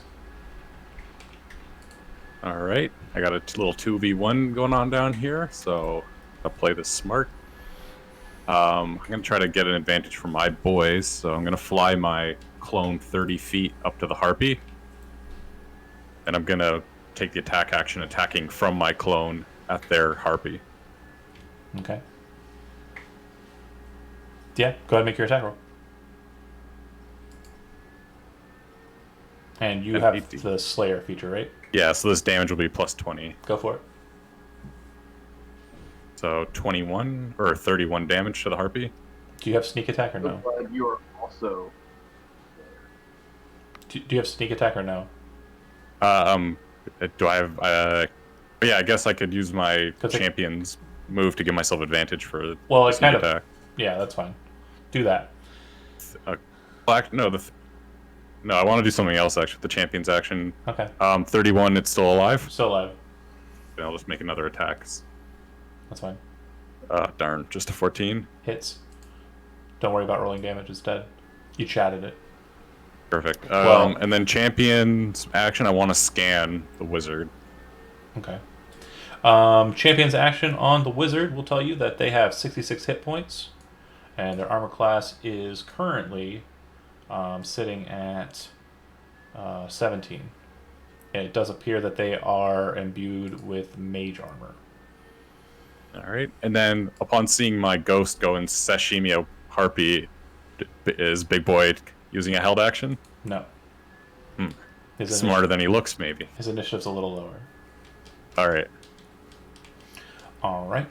On 16, the mage will designate the Echo as a target of magic missile. Thump, thump, thump. Offs it out. Get it out of there. On Do I see that? Do I see those magic missiles over here? yeah, you'd see blue darts fly past. And then on 12, the Dragonborn in the center will start its turn. Go ahead and give me damage for the moonbeam, Tim. All right. Hopefully this works a little better. Yeah, I knew I should have moved back. I'm such a dum dum, but that's okay. Yeah, we're just gonna do this again. Okay. 11. Okay. He's going to go ahead and make attacks. Mm-hmm. Probably good. And surprisingly a miss on the third attack. Did he hit with any? First two. Okay. Sorry, my again lag. I'm trying to click the damage button, and I'm also trying to change it so I don't have to ever click the damage button again. Bing, bing, bong. So it's going to be. I think the Minrus would say he's almost within tower range. Yeah, he's just outside of tower range. 15 feet. I know. I'm sorry. This is so stupid. Yep. Okay. So, do you have any resistances or elemental resistance or anything? Currently, I am just a halfling. Okay. So no. So then that is going to be 14 from the first attack and 15 from the second attack. So a total of 29. About a third of it is fire damage. The sword seems to be emblazoned with fire at current. Okay. And then, two things. One, what color Dragonborn is he? Blue, but you remember from your last encounter with him. Oh, sorry. You remember from reports of the other player's last encounter with him. He breathes any color he wants, and he can also change the sword to any color he wants. He is a servant of Soland, the prismatic god. And was any of this reduced by being in the tower's thing? It was not, but he made the attacks with disadvantage. Oh, that's what it is. Okay. Oh, no, sorry. Yes, he made the attacks with disadvantage. Okay. Cool. All right. All right.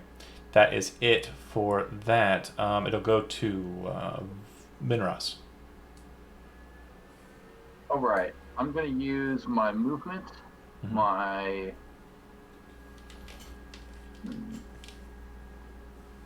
champion action, and my bonus action to move 90 feet. Okay.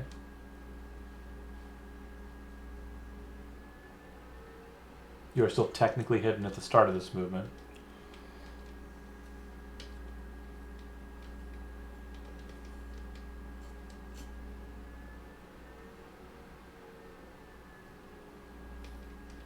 Are you moving? Sorry, roll 20, not working with me. Yeah, No, I hadn't 8. anticipated the lag. That's my fault. This is probably going to Fine. not go as well as I dreamed. I can see that made there. Yeah. Part of my attack action, putting my dagger away, getting another chakra. I'm going to throw both my chakrams at this mage here. Okay. Am I making that attack with advantage? Yeah, you're attacking from hidden, but you're also attacking at disadvantage because of the barrier. So 19 will hit, Cool. but it does not have advantage for sneak attack purposes because you have advantage because of the hidden. You're attacking it while it's inside of the tower bubble. Right. 10 slashing. But I would. What? Okay. Why? What? I mean, I personally think that because I had advantage, I could get, Yeah, I know, but you even don't. if there was Because advantage. you have disadvantage, and according to sneak attack rules, if you have disadvantage, you don't get sneak attack. So Okay, fine. Well, I'll deal the 10 damage, and okay, well, I guess if I want my chakrams back, I'll stay right here. all right, Do that. cool. Vorith, Alrighty, so I've got advantage on attacks on the 3 guys in front of me, correct? you bet. They're glowing bright yellow. Nice. And- Alright, so and real quick, just to remind you, this tower is now locked on you, even if your minions move up. So, to get it to not lock on you anymore, if you kill the melee minions, you want to need to back out of range and wait for minions to enter range. okay. From a tactics standpoint. Yep. Okay. So I want to do at least one great axe attack to the guy in front of me and just see how that goes. Sure, go with it.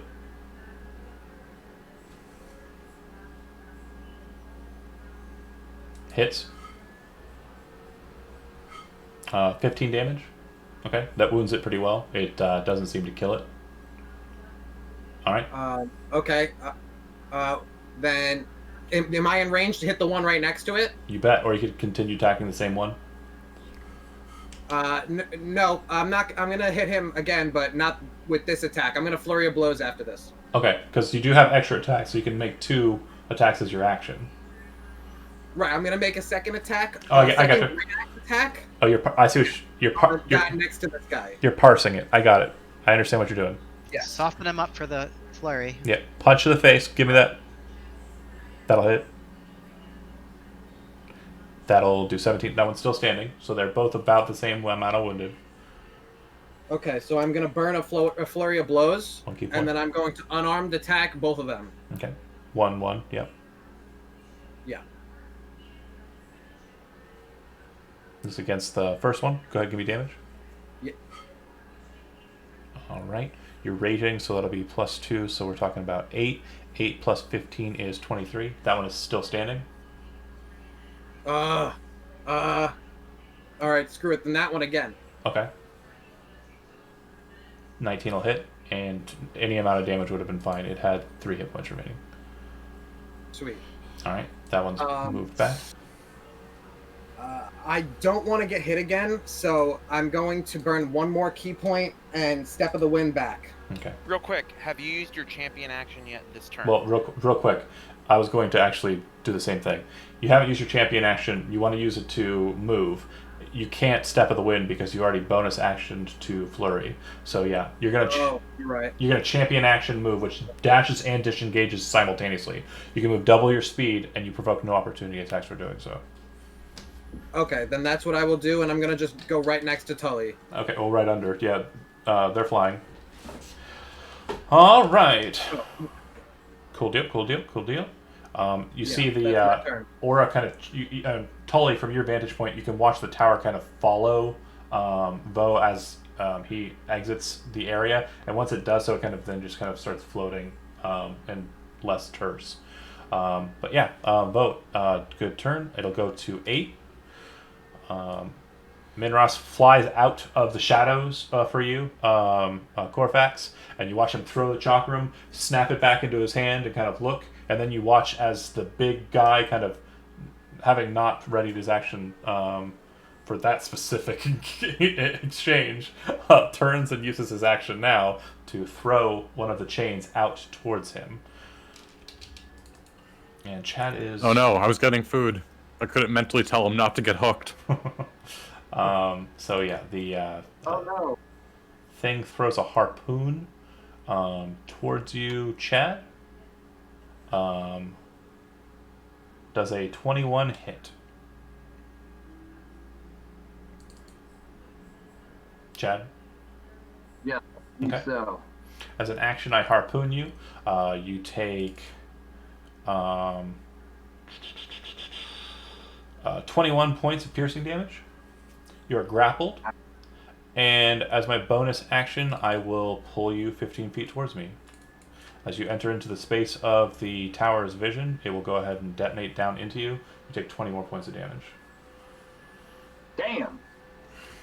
Oh, and then it's gonna get its turn on 1 to shoot at you a second time. So wait, did I take 21 total or 21 twice? 21 plus 20. 41 total. The old tower hook. And then on initiative 1, the tower will exchange again. You'll take another 20 points of damage, which I think drops Holy you. fuck. Oh, this guy's Thresh, isn't he? Pudge. What's Clank? Oh, from Dota. Okay. What? Really? It's good times. But yeah, so you're down, right? No, I'm still alive. Okay. All right. So that was 8. Initiative Shit, I 1. was not expecting that, you guys. The melee minions move into fight, and just as I explained before, Steve, you watch as the 2 melee minions target the other 2 melee minions, one apiece, and then the range minion that you still have fires down on one of yours. So it looks like it takes about 3 attacks to kill, and it looks like the one to the north of you, furthest north, is the one that's most wounded. Back to the middle lane. Give me the damage for that.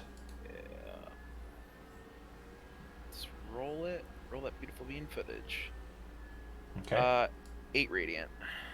That will not kill either, but in this exchange, what will happen is the melee minions will both hit each other simultaneously. This will kill the bugbear minion. Oh, real quick, John. Before that even happens, I gotta roll 2 con saves for concentration. Yeah, go ahead and give me those. But I'm going to still take the damage. It's fine. You would have failed it. It's gone. But the melee minions fight each other. Your melee minion lives. Their melee minion dies. And then the range minions target each or the range minion targets your melee minion, kills it, and then your ranged minion targets their ranged minion and kills it. when each of these minions dies, as you're watching it play out, you watch it fall apart, like the nature of the thing kind of just fall apart. If it's a flesh-like creature, it kind of just melts in its place, leaving a mode of energy, the color of the side it's on, and that zaps back in the direction of the archaic source. Cool. And then on the north side, the two fairy-fired ones move. They will be actually engaging right outside of their barrier based on position and them moving simul. And the same thing is going to play out here with the exception that they do not have a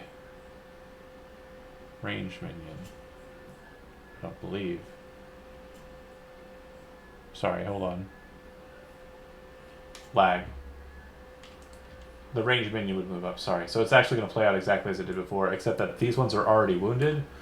The enemies. That's a tower gone.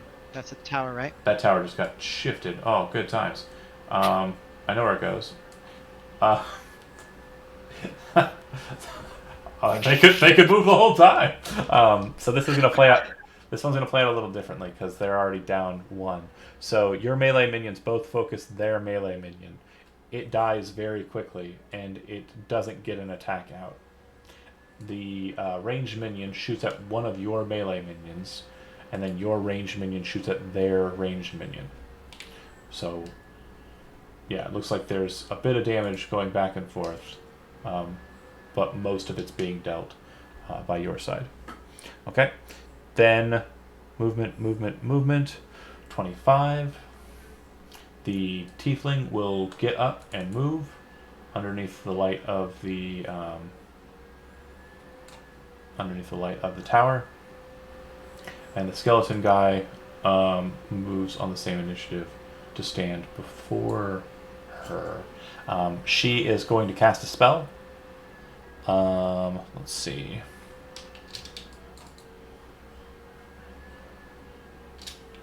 She targets the minion that was struck, the minion that was struck by their ranged minion.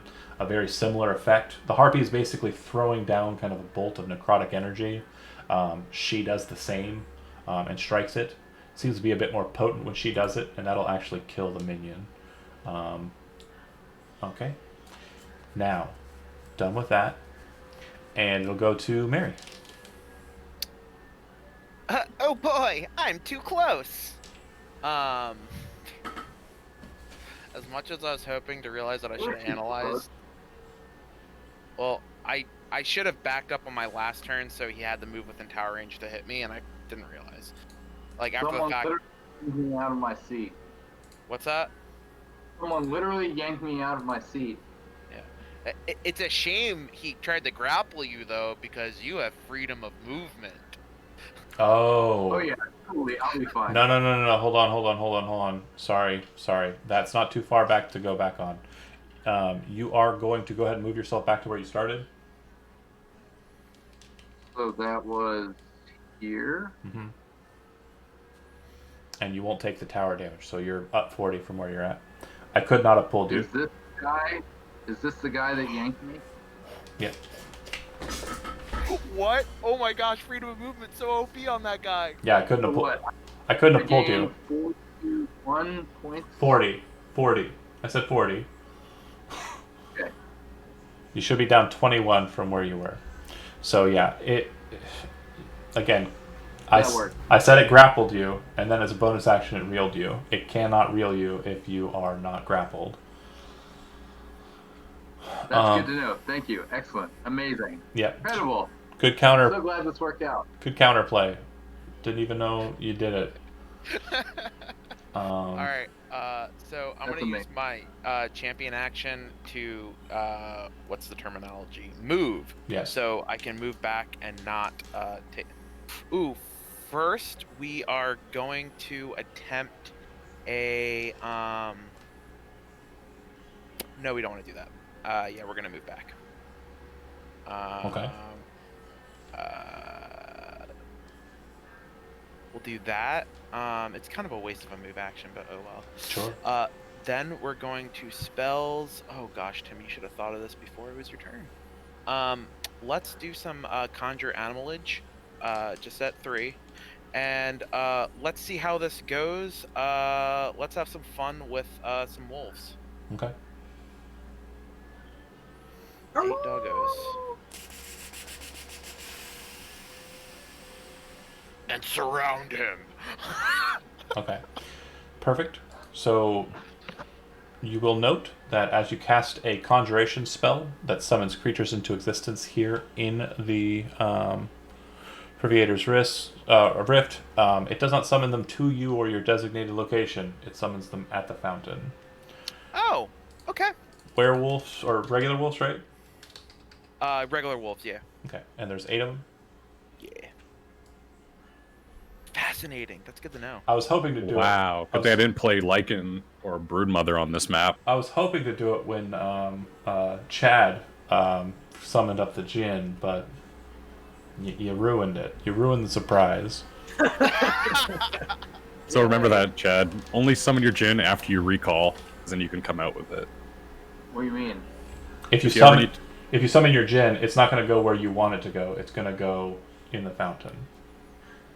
Interesting. Good Kind of to like know. adds to a wave. Okay, fair enough. Super creeps. Sucks, because I was literally planning on using it, but this will be... Well, it's a good thing he pointed out the fact that it wasn't going to work the way you imagined it would prior to it. Yeah. Right. Yeah, it seems Nothing that ever does.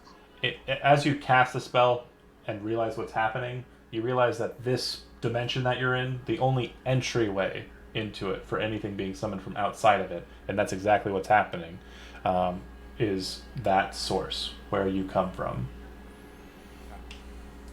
All right. So I am trying to drop these tokens.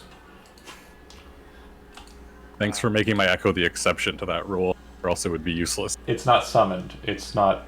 It's created there. I'm gonna break this wave. That's my next goal. All right. Yeah, I'm just gonna kind of move back so he has. I'm still within tower range, but I want to move kind of far back, just to see if he really wants to come into this and wait for the wolves and to show up. And that's champion action. That's surrendered action. And yeah, I don't really have much more movement or whatnot, so I'll just stick to that for now. Okay. I'm trying to get these wolves out. No, yeah. Tully, you're up. Yep. I'll be right I'm just gonna remind Vo that you have a bardic inspiration die plus, so it's a D10 for any ability check, saving throw, or attack roll. John, could you describe these guys? Sorry, I'm not seeing what you're seeing. Oh, the minions or the people behind? No, The so the champion. people behind the whoever Sure. these people are. Tiefling, cleric type, and then skeleton knight type. Okay. Tiefling cleric and skeleton knight. You Okay. have seen a tiefling cleric cast a spell on the minions, and was the result of one of them dying, one of yours dying. Got it. I would like to cast this on the cleric. Ooh, What is the thing? blindness, deafness. Okay. Saving throw is Constitution based. Con, yeah. Okay. Failure. Blind or deaf? Would I have heard it say anything? Blind or deaf? Well, I'm asking a question. Would I have heard it say anything when it cast the It spell? looked like there was a verbal component. Yeah, actually, I'm gonna blind it. It's probably better. Sounds good. Okay. So yeah, you see her kind of like reel for a second as she can't see. Yeah, at the end of her turn, she'll get a save against it, but she is blinded for her turn. Corvax. Unless you had anything else, Tully. Sorry. Yeah. So and then I'm gonna use my champion action to dodge. Okay. Cool. I'm still hiding in the creeping in the tall grass. I'll just move up one square. Gain Still just- inspiration. I already had it. Give it to someone else. Chad, you have inspiration. Chad Chad's not there. Neither's Tim. Uh, Only true. Mike can have it. He's new guy inspiration. Absolutely, sounds good. All right. Sweet. And he has bardic Anyways. inspiration. He's double inspired. Yeah, he feels real good. Wow. Yeah, manifest echo in that spot. Okay. Bonus action to do that, and my action will be make an attack against this weakened bugbear. Mm-hmm. Let's say I'll use my champion action to give myself advantage for these Okay. attacks. 27, Hit damage. so that's 34. It's still standing. 34 on the bugbear. You said melee minion. Yeah, that'll kill it. Sorry, And Nice. I am currently lagging. it's okay. I'll make a second attack against that guy. For a critical strike. It's also dead. So it's super duper dead. Mm-hmm. Go, my minions, push forward. You will take the tower. Oh my god, this sucks so bad. So many assets. Well, I actually ran a dry run of this, and while streaming, and I think it's just because it's Friday. Like Roll20 is the thing that's lagging me out. Yeah. I did not take into account the Fridayness of it. Okay, those will move back, and then you're done. And then That's Just- incredible. how close? Let's see how close I can get it. I will interpose my Get in- shade get between. within 5 feet so I can fuck him up. You said One. eight wolves, right? Oh, hold on. Tim. Gotta- 8 wolves, right? Yeah, 8 wolves. Sure. I'm gonna make it look like you have an ally. Maybe draw something, but really, it's not really. That'll be the end of my turn.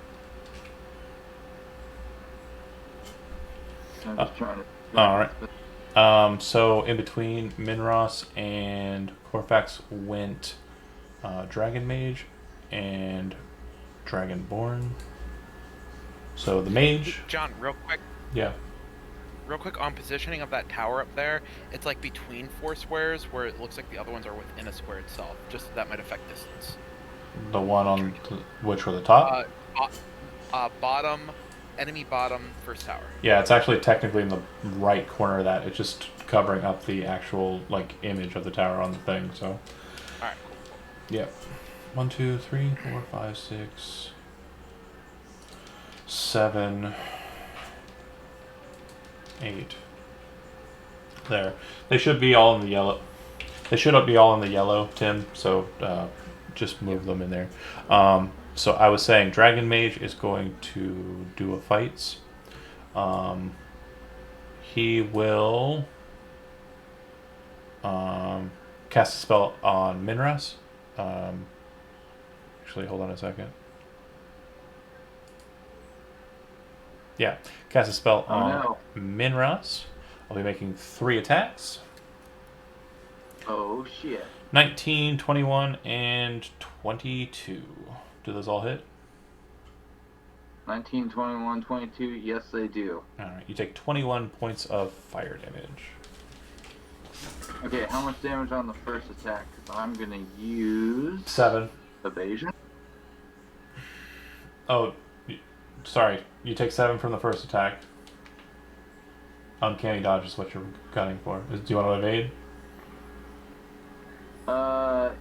Or uncanny dodge? Okay, so you take half down 4, so 17 total instead of 21. All right. And then on the top side, middle, the Dragonborn, seeing that you're kind of darting aside, will look straight up at the floating one and cast a spell on it because he paladin cool guy. I'm actually just gonna satisfy that. He's gonna use his dragon breath straight up into it. He switches it to lightning before doing so. It detonates inside of the creep and will cause it to snap back. All right. And then kind of turns his attention, focuses down, looking at you. All right. Now it's Minras. Okay. As part of my attack action, I'm going to move out of line of sight of these guys. Okay. So I get move 5 feet here. Mm-hmm. Bonus action. Bonus action, cunning action, hide. Mm-hmm. And then, as part of my attack action, put both my daggers away and draw my bow and fire one of my +2 arrows when I pop back around. Right. So I move 5 feet, head, coming back. I'm going to shoot an arrow at the dragon. And the Dagger Master class is how he's able to make so many item interactions with his daggers, everyone. So, just in case you're curious as to how he's throwing around weapons. Dagger Master, slam both my weapons into my belt, whip out my longbow, ready a +2 arrow, shoot it at this guy. Which is a class you can check out in my Dirks and Dagger. I'm done. I'm not even gonna finish it. I don't. Absolutely, it's the whole point. It's the whole reason I made this character. It became such a fun thing to do. Yeah. Okay. Okay. Give me that attack. So, you're attacking the mage, you said? Bow with a +2. Okay. Hopefully sneak attack, right? Yeah, because you darted to behind and then you hid. So Fuck. you would have advantage. Well, Is... sorry. Actually, you wouldn't. The same rule stands as it is. He is inside the aura. You are attacking him from outside of the aura. That immediately gives you disadvantage. And even though it's being overruled... Can I reroll that 9? If you're using Elven Accuracy... advantage, so I could reroll... You do not have advantage. Yeah, I'll reroll the 9. Well, you do have advantage, and you have disadvantage, which means it would be a straight roll. So then, if you're rerolling the 9 with Elven Accuracy, right? Yes. So that'd be a crit. So go ahead and give me crit damage. Again, you do not have sneak attack because you have disadvantage. That is a crit. Yes. So just roll, and then give me one more damage roll. Just click it one more time. So it'll be 9 and... let me see. Another 1d6 +2. Yeah. But you didn't give yourself advantage with your champion action? He's shooting into the aura, which means that it has disadvantage. I hadn't gotten disadvantage. around to that. I hadn't used that yet. Oh, so it would just neutralize it. Yeah, so that's like another 8 damage. So 17. 17. Pretty well Not wounded. bad. Pretty well wounded. Not bad. Yes. And I still have my champion action, a whole other movement.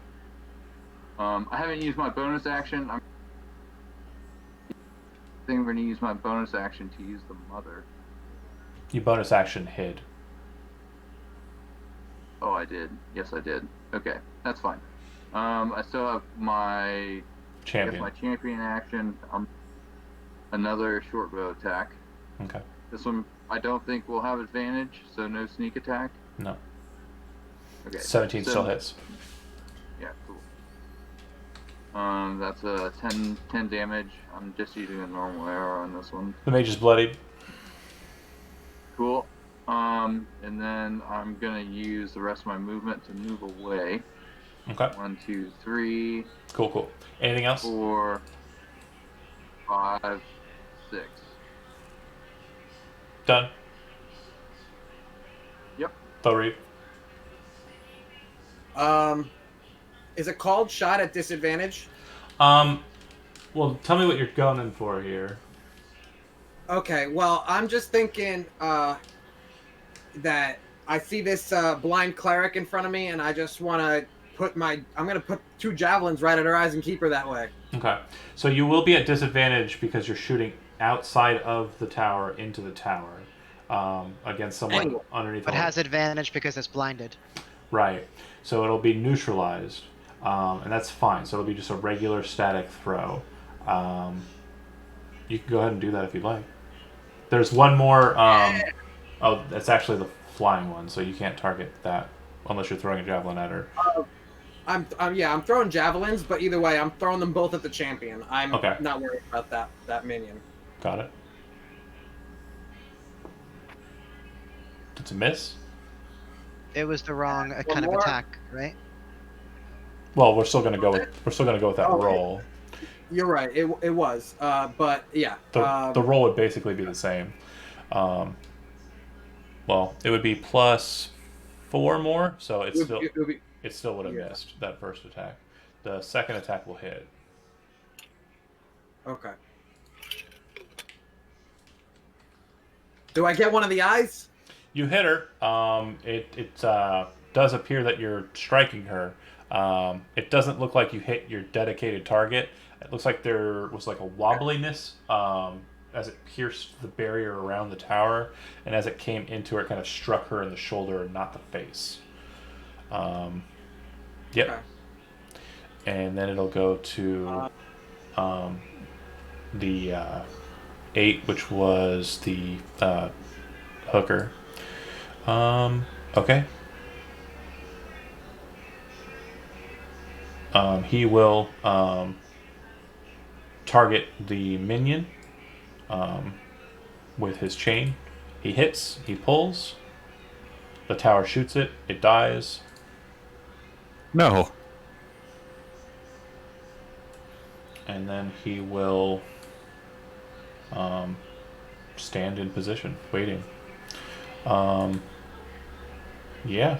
That's it. Then it'll go to the minions, who will move up. They are moving into the aura. The towers go first functionally, then it goes to the minions.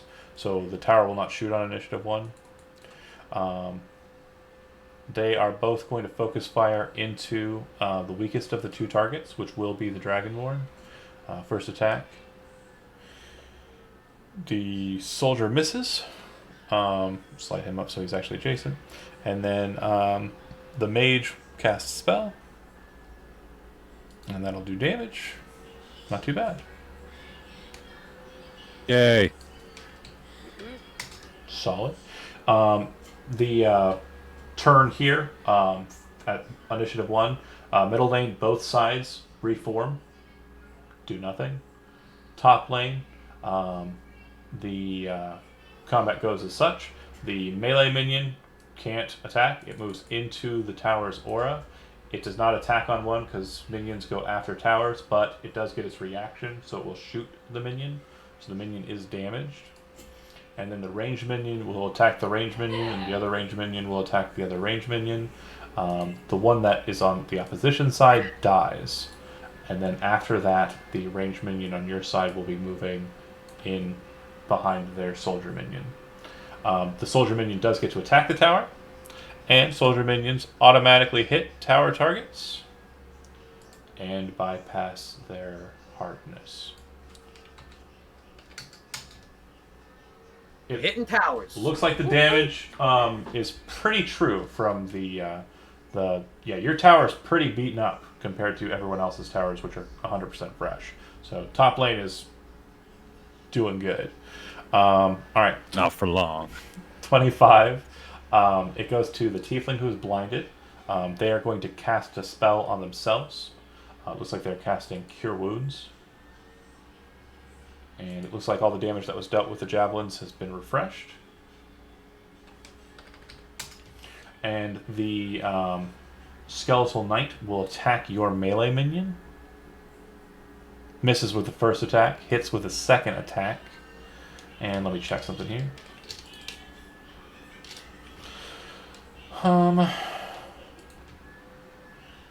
That'll get him.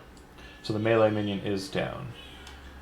You also notice that at the start of the skeleton's turn, it seems to activate something, and you can kind of see an aura emanating out from him.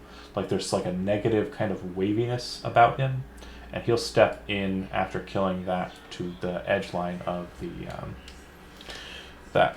All right, it'll go to. The tiefling will roll Constitution against blindness. Stays blind. And I think that's it for activations and the like. Yep, we're good. Mary. All right. Do the wolves move on my turn? Yeah, for simplicity's sake. All right. So, G unit. Right. I click, then I hold control. I don't care. No, I right click. Yeah, have fun moving a bunch of wolves. I'm actually assuming they're not going to get into melee anytime soon. So can you do the part with Tully first, or with Mary first, so we can just say while you're moving wolves, someone else is doing something. Yeah. No worries. Sorry. I'm going to is analyze just within sight? Yeah, Scan. Okay, so I'm gonna scan Dragonborn guy. sure. He's currently got 135 out of 209 hit points. No, that's not right. He's not down that much. Let me double check the math. 165. That is weird. 165 out of 209 total hit points. His armor class is 18. Armor class. Okay. 219 out of 265. You said. No, 165 out of 209. Okay. 165 left. Okay. Cool. And his AC was 18. Oh gosh, that's bad because that's concentration as well. Oh guys, I have too many concentration spells. You know what? I am going to. Oh wait, I can't recall because that's the champion action. All right. I only have melee things, so it's not really a smart idea to move up and attack. Yeah, I'm just gonna cast. We'll just do this to do some damage to him. Sure. Erupting Earth. Okay. Dexterity saving throw, you said? Dex save, yeah. Success. They're all decent for damage. Success. 13. Alright. Okay, Tully. What is this thing? What is what thing? The one thing that's to the very south of the cleric? That is your range creep. It's flying above. Thank you. Okay, so we're going to cast Chill Touch on the cleric. Okay. You have advantage, but then you have disadvantage. 16 will 16? miss. Okay. And then we're going to use our champion action to dodge. Okay. Cool. Corfax. All right. Shuffle up the grass. Okay. Are you doing so stealthily? Of course. Is there any other way? Make a stealth check.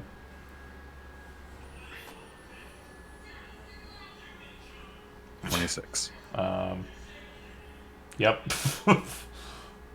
Fucking. All right. And then I will move my echo up here. Uh-huh. Now I'm in the tower's aura, so It's already got a target. no, because I'm in the aura, I don't get disadvantage with attacks, right? Right. Yeah. So let's finish off the Dragonborn. We decided that Dragonborn aren't dragony enough for my Dragon Slayer, right? No, we decided that they were. They are. Okay, dope. Okay, this Excellent. guy's about to get messed up. Just to be safe, I'll make this a Reaping Strike in case it misses. Okay. 18 hits. 18 will hit.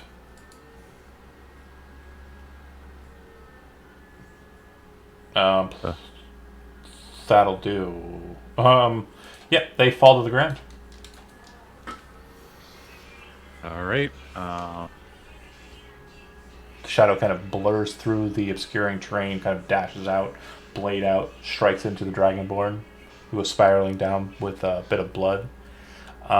This being the first knockdown, you'll note that the blood doesn't appear to be real, like that shoots out of him. It appears to be this kind of weird kind of, if you've seen the movie The Predator, it almost has kind of like a neon coloring to it, except that it's orangey red for this Dragonborn. All right, and then we'll go for the Butcha over here with my next attack. Okay. 25 It's for another 10. okay. And then I'll use my champion action to make yeah. another attack. What you can do from them, yeah, that's fine. Fuck yeah. 23 Hits. for another 13. Okay. Cool. Minros, sorry, you're not actually next. It will go to the Dragonborn, who is currently dying. Good. Making a saving throw. Okay. Success.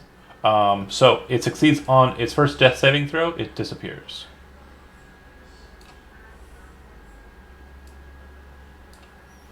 All right. Sorry, I had to move you for a second to grab. Okay. The other Dragonborn. So seeing the situation, is a range gambit. He is going to step in against your tower. It attacks him. He takes the damage. And then he will strike your tower 3 times. You. 1 second.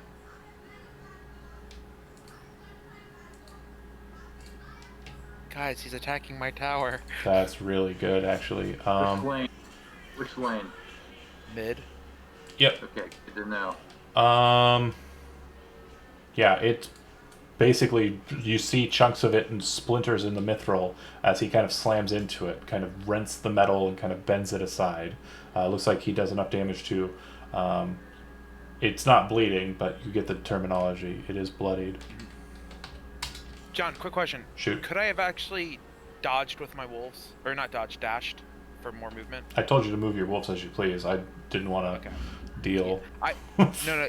Would it be possible to dash? I just wasn't even thinking about it. That's fine. So yeah, Minros, it's your up. You do have in your pocket from before the glowing gold liquid. Right. Am I in a position where I could be potentially hidden from this beast that I see? Yeah, the beast doesn't seem to be focused. It seems to be much like the white that you kind of stumbled in upon. It seems to be just kind of idly kind of standing there, staring at the water. Am I hidden or do I need to hide? You do not need to hide from the creeps. They don't attack until they're attacked. Okay. I can't use my cunning action to use an item, can I? Yeah, you can. Oh, cool. Cunning action, drink the buff. Okay. So, the second you drink the potion, you regain a number of hit points equal to twice your level. And for 1 minute after drinking it, you regain hit points at the start of your turn equal to 1/2 your level rounded up. Not bad. Nice. Okay, so my current level is 11, so I instantly gain 11 hit points. 22 hit points. And at the start of And then each of 6 per. At the start of each of your turns after this, you will gain 6 for 1 minute. Cool. So I still have I can still move, and I still have my legendary action and my actual action. So. He's talking like a DM. Did you hear him say legendary action? Right. I'll use my lair action next. My league of legendary actions. One day it will be me running the streams, and you will be the player. Fair enough. Maybe one day. I'll take it. I'm a fan.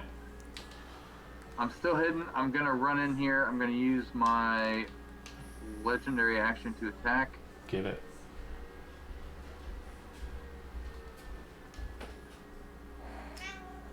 Okay. 24.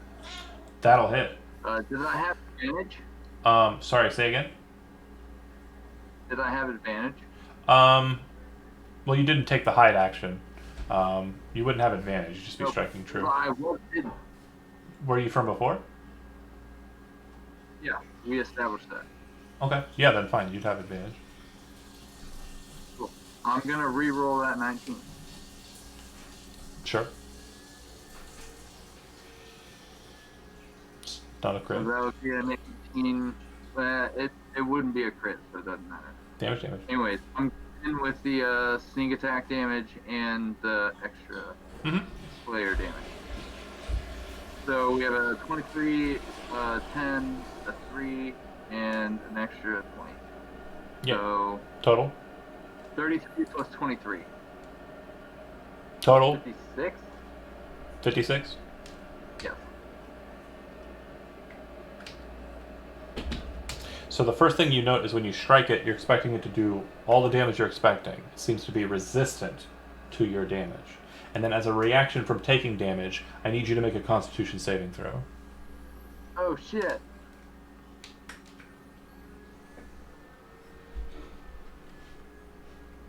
Failure. You are stunned until the end of your next turn. Damn. Can I still move 10 What? feet as part of the attack? Yeah, as a part of the attack, not it would have been moving up to it, and so no, you're stunned. No, I'm saying as part of Death Strike. Yeah, no, I understand. But the second that you hit it, you're stunned, so you can't attack from 10 feet away, so you can't move.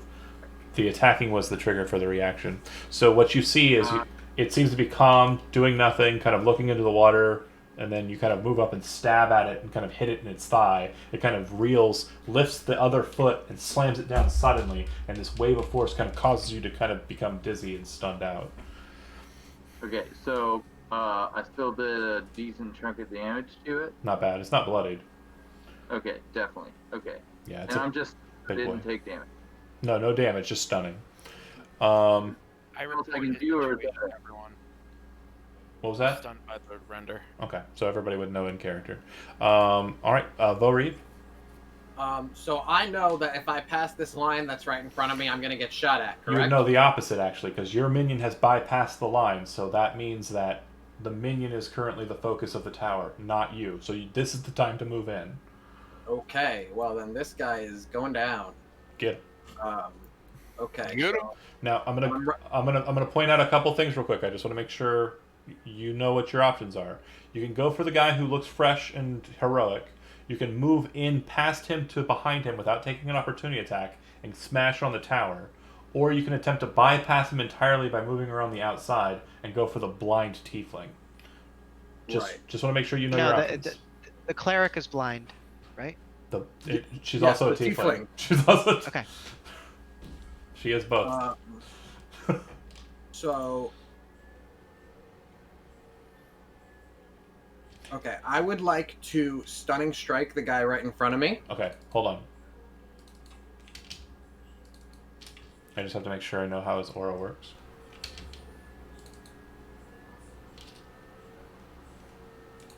Ba-ba-bum. Bum-bum-ba-dum. Okay, so the second you enter into its aura, go ahead and make a wisdom saving throw. Okay. You have a D10 if you want. Yeah, for inspiration. Bardic inspiration. Okay. Wisdom saving throw. Success. You feel that Okay, sweet. as you kind of enter into his aura, he kind of moves and shifts to focus into you, and it feels like you're being kind of barred in this place. But you kind of raise your strength forward and bolt in towards him. But it feels like he's kind of like this beacon of defense. But you move into him. It doesn't take hold, whatever it was that was going to affect you. Go ahead and get to work. So I'm going to do a stunning strike, so he has to roll a Constitution saving throw. Yep. Well, you got to hit me first. I have to roll. Oh, I have to roll the attack first. Okay. Yep. And you don't have to say it's a stunning strike until you hit or miss. So. Okay, fair enough. Does it have to be with my? It has to be with my hand, right? Yeah, that's right. That makes sense. Just making sure. It's not going to hit him. Yeah. Well, then, since that's the case, and I just burned that. Oh, well, I didn't burn it. You didn't. Okay, that's right. So then, you know what? Let's just go for another attack with my hand. Does that hit? That will hit on the nose. All right, then we're going to stunning strike him right there. Okay. I'll go ahead and throw my con. And it threw it out in the open. That was an accident, but yeah. I'll go ahead and hide my rolls moving forward. But yeah, he succeeds. Okay, fair enough. And I can move forward without provoking an attack. Well, you can move around him. So long as you stay adjacent to him, you won't provoke an attack. You can get to here. Right behind him? Yeah, and go on the tower if you wanted to. I'm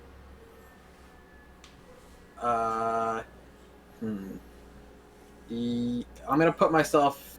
Yeah, right here. And that's all my attacks, right? I did 2 attacks. Well, you can bonus action make an attack an unarmed strike, so you can also spend a key point to make 2 instead of 1. You could have flurried of blows, and then now you can attack with your axe if you wanted to.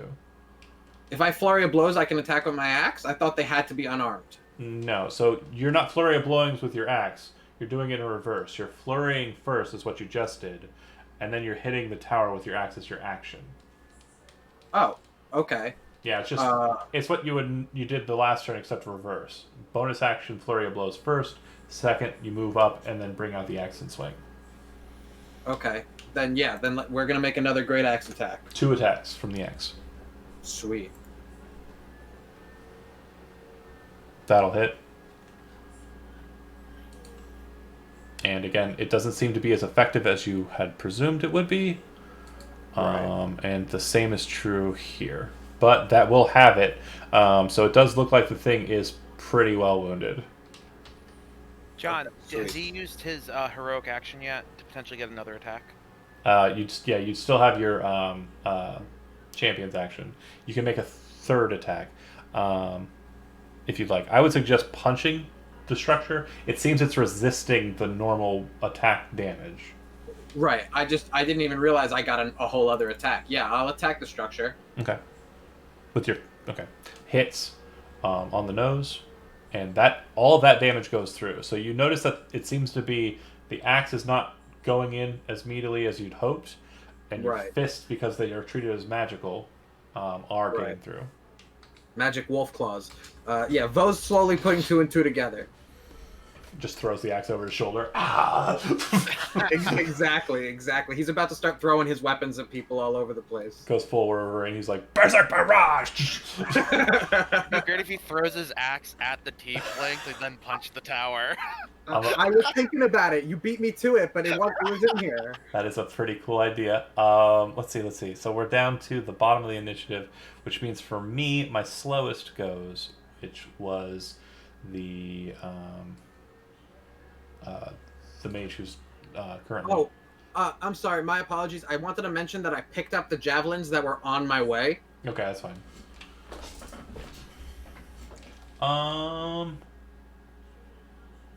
Let's see. No, it's not my mage. My mage is at the middle line. My slowest is my Wraith King. So he is going to attack the barbarian. Ooh. All right. So he kind of brings his sword to bear. He's wielding a long sword, but he has no shield. He brings the blade in and swings at you twice. He's doing so one-handed. First attack is a hit. The second attack is a miss. He will be doing a total of 8 slashing, which you're going to half because you're still raging. Right, so and 4. 7 necrotic, which you'll take in full. Okay. And then he hits, and then he reaches out his empty hand directly towards your chest and will attempt to grab you. Okay. He does succeed. You take 19 more points of necrotic damage. Okay. And your strength score is reduced by 1. Shoot. Okay. So your strength score goes from a 23 cuss potion down to 22 instead.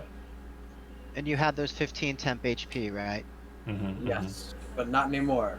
They You're are gonna gone. get them back. Don't worry. Okay. Tully's like, I found my job. This is what I do now. Okay. So then it'll go to the ones. So we're looking at movement from the minions. Doesn't look like we've got much place to move because of all these wolves, so we're just going to go here, as much movement as we can. We are effectively blocked. The minions on the north side will move. The minions on the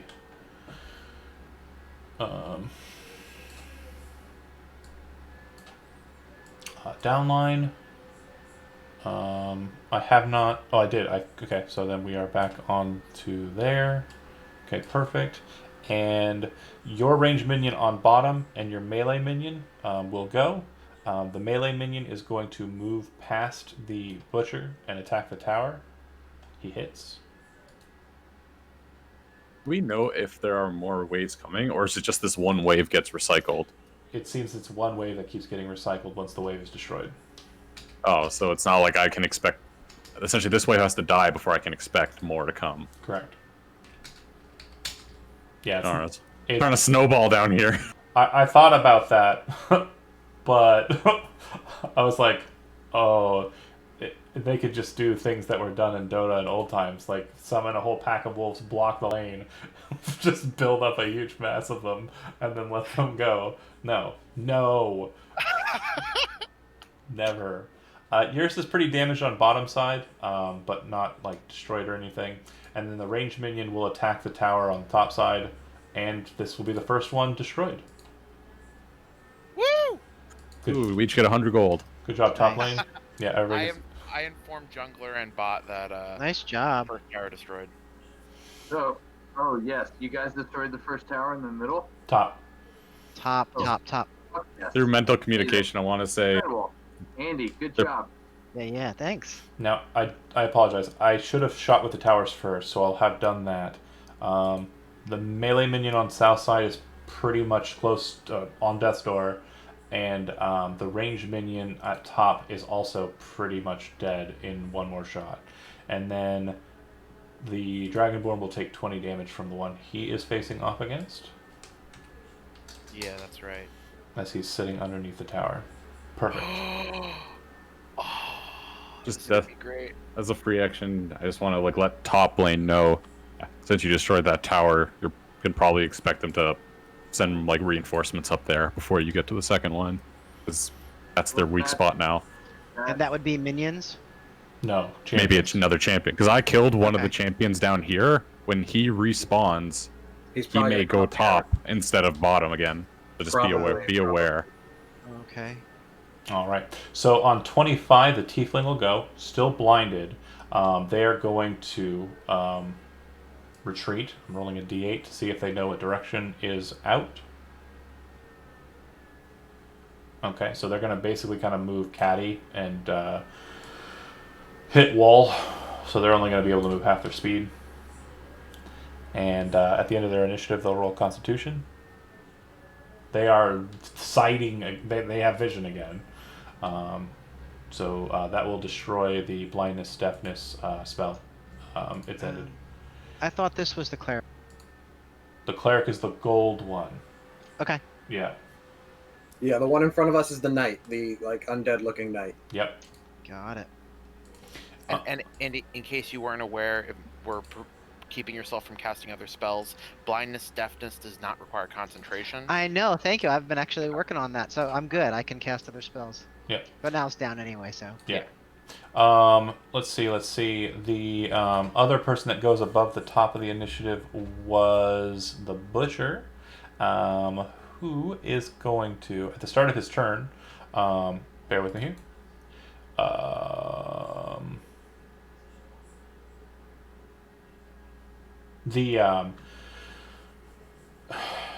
The Echo needs to make a Wisdom saving throw.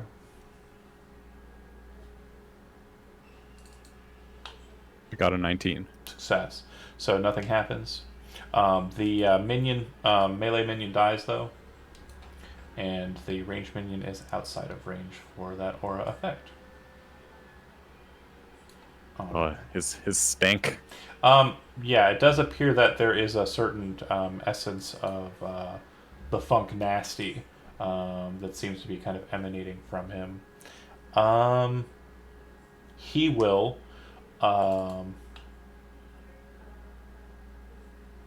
attack twice. He will use Sorrowful Embrace on the Echo. The Echo needs to make another Wisdom saving throw. I got a 15. That'll succeed. It's half damage though, so the Echo pops. Poof. And then Is there a global emote?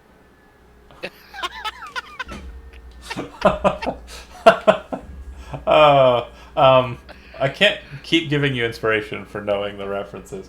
So he throws his harpoon up into the lady. He will hit, pull, and she will enter into range. The tower will shoot her and kill her. No. All right. He will then move to right about there. All right. That's it for that. It'll go to Mary. All right. Wolves, attack! Okay. Check what I roll. I think this is going to be a two-parter, ladies and gentlemen.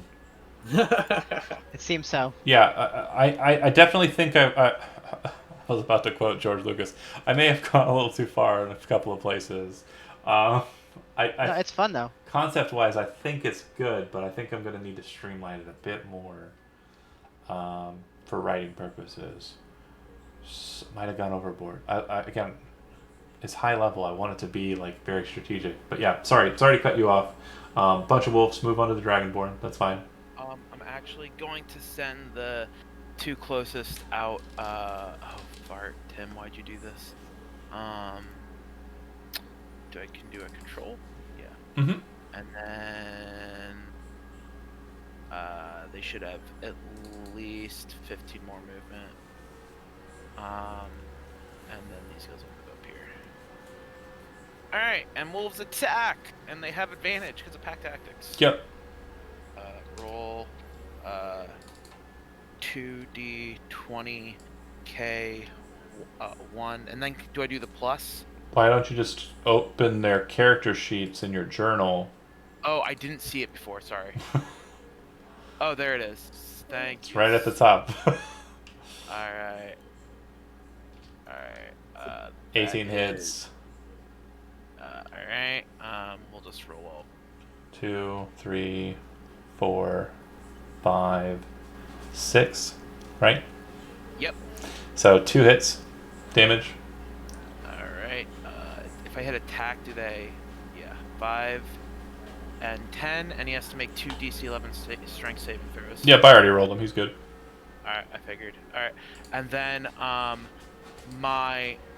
so I can't, okay, so I can't share a space with a creature, right? Like to make an attack and then back out? Yeah. You can do that.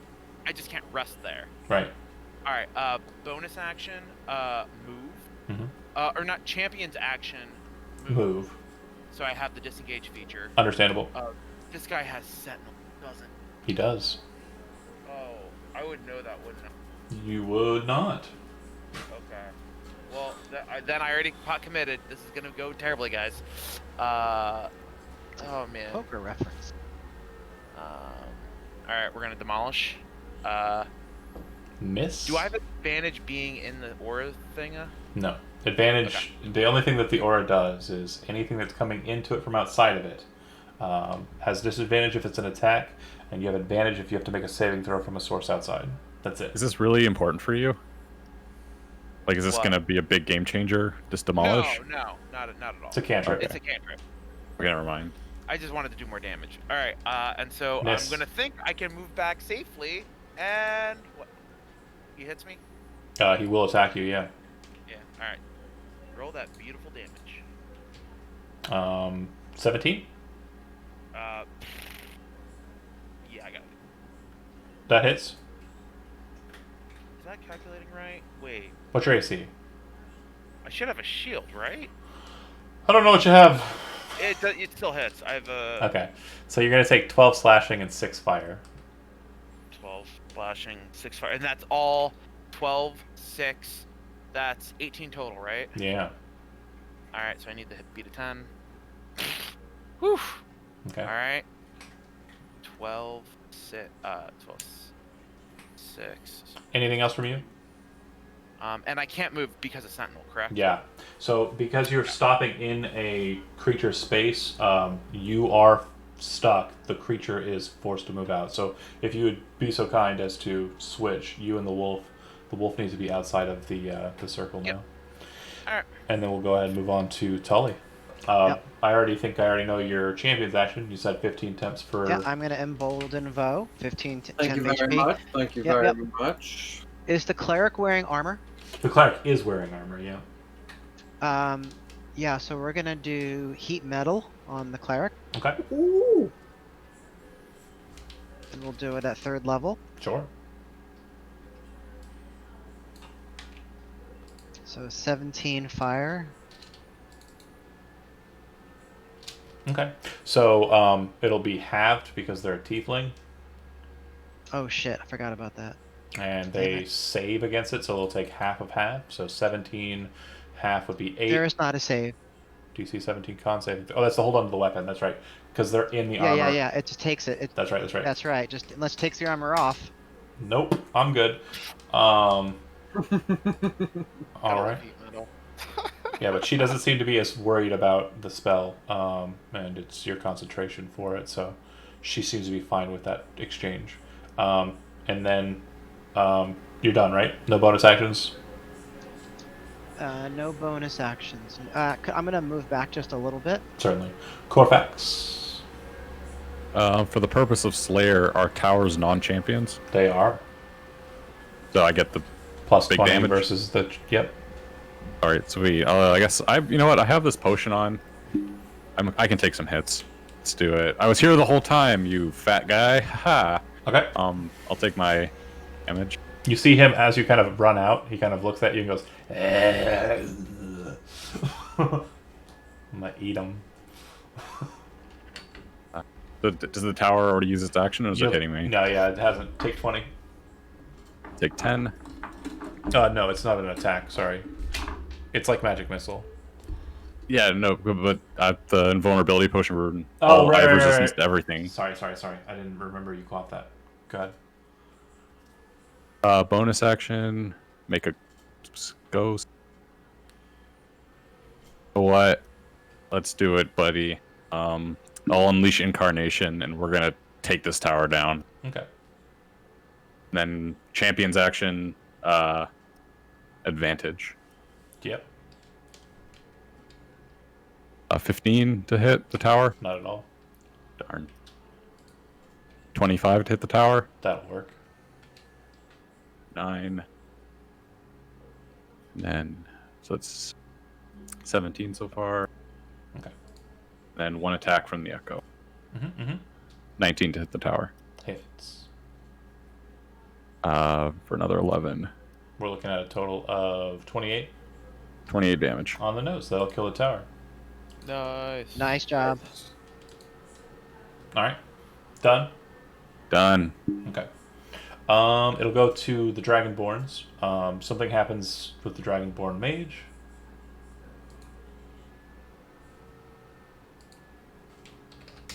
All right. And they are done with their turn. It'll go to the Dragonborn big guy. He will use his action to use his ability Abyssal Fires. He targets you. And 4 of the 5 wolves that are around him, Yeah. they will need to all make a dexterity saving throw. The wolves cannot, based on what I rolled, the wolves cannot not die, so 4 of them are out. Alright. So you just need to make a roll in actuality. Dex save, you said? Dex save, yeah. 7. So it's going to be a total of 24 points of fire damage. And you're poisoned for 1 minute. Wow. At the end of each of your turns, you can repeat the saving throw to get rid of the poisoned condition. 17 should be good for concentration, though. Yeah. So yeah, go ahead and get rid of those 4 wolves for me real quick. Alright. I'll use my bonus action to teleport into the woods. And then I'll use my movement to move. You see through your sentry eye that he's running upstream. He doesn't seem to be too terribly stopped by the water. Looks like he's actually running atop the water. Alright, I call out big Dragonborn's heading top. Watch out. Alright. Minros would be next. I'm currently stunned. Then your turn concludes. Do I make a saving throw? No, it's just at the end of your turn, you are no longer stunned. You just lose a turn. It's like Stunning Fist. And I forgot to smash you with the render on that turn. I'll remember to do it this time. I'll That would have remember. been really bad too. It's fine. Good role playing, Chad. Not asking for help while stunned. Hold on a second. I would have missed anyway, so it's fine. Even with you being stunned and me having advantage. Wow. I wanted to see if it would have mattered. You lose some. Yeah, I wanted to see if it would have mattered anyways. So yeah, For a rogue, Minros is very tenacious. Bo-Reeve. And you regain some hit points from your potion, right? Yeah. Oh, I do. Six. How many hit points do I regain? Six. You get 6. So I'd like to make a couple of reckless attacks with my great axe. On the tower or the... Oh, the tower's gone. Tower's gone. You guys are... We're gonna just make one on this. I remember you saying he looked like he was in bad shape before, the bone guy in front of me. So No. He hasn't been touched. I was saying that the blind tiefling was blind. That's it. The tower looked like it was messed up because you'd been wrecking it. But yeah, okay. The Skeleton King guy has not been touched. He has not been touched. Okay, then I may take that back. I can use my champion's action to give me advantage on attacks. No. You can the Slayers can. You can use your champion's action to Bastion, which means people in your aura take the damage you take the damage instead of them. Okay. Yeah. I misunderstood. You can use your champion's action to attack, or you can use your champion's action to dodge to give them disadvantage against you. So I'm going to make 3 great axe attacks then on this guy. That sounds good. Give it to me. Okay. Are you attacking recklessly? You said No, I'm not going to attack recklessly. Okay. So then just straight rolls. We're looking for 18s. That'll hit. Okay. All right. And this is turn 4 of your rage, if I remember correctly. No, turn 3. Sorry. Go ahead and give me the... that one hits as well. Go ahead and give me that damage. And then one more, right? Yep. That one misses. Okay. Anybody want to spend their inspiration? Oh, actually, yeah. Why? I should spend my inspiration. I've had it for so long. Let's do it. Crit I it. wanna- Crit. Did we have inspiration? No, he got one from Steve earlier because Steve's the meme lord. So what am I rolling? Uh, A D10? Well, no, just click on that great axe and it should drop. No, not Bardic Inspiration. Bardic Inspiration is the D10 thing. Your Inspiration lets you use the higher of the 2 rolls. So you're taking the crit. So go ahead and just Get that crit damage. roll damage, and it'll be all the numbers shown. So it'll be 15 plus 2 is 17. Okay. Yeah, seems to work pretty well. Let me see here. I'll ask you. Apologies. You passed that save, so that's not a problem. And he is not resistant to this type of damage. Okay, cool. Yeah, it all goes through. Looks like he's not as beefy as the tower. Right. But yeah, solid hits. Okay. Sweet. That said, turns concluded. It'll go to my bottom tier, which was my other fast guy is there. My slowest guy is the tiefling and the dragon maid. No, sorry, it's the knight. It's the knight. I always forget it's the knight. So the knight will fire back. I'm gonna go ahead and make 2 longsword attacks against you, one-handed, and then I'm gonna make another strength drain attack. First attack hits, second attack misses. With a longsword, we're gonna look at 13 slashing. Okay. So half that, it's gonna be 6, and then we're looking at a pretty good roll on the necrotic damage. To be honest, 18 total necrotic damage from that swing. 6%. Yeah, and then strength drain. That'll hit. And we're looking at 12 more necrotic damage. And your strength score is reduced by 2 at this time. Wow.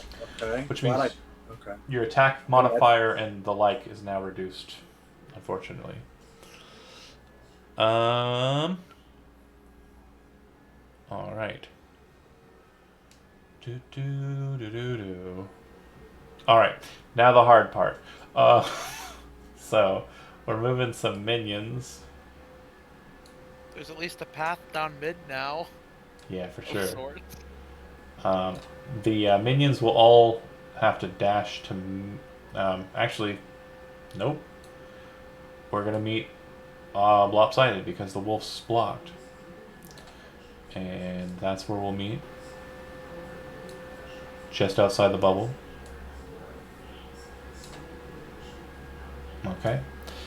And the minions at top should be right behind the butcher.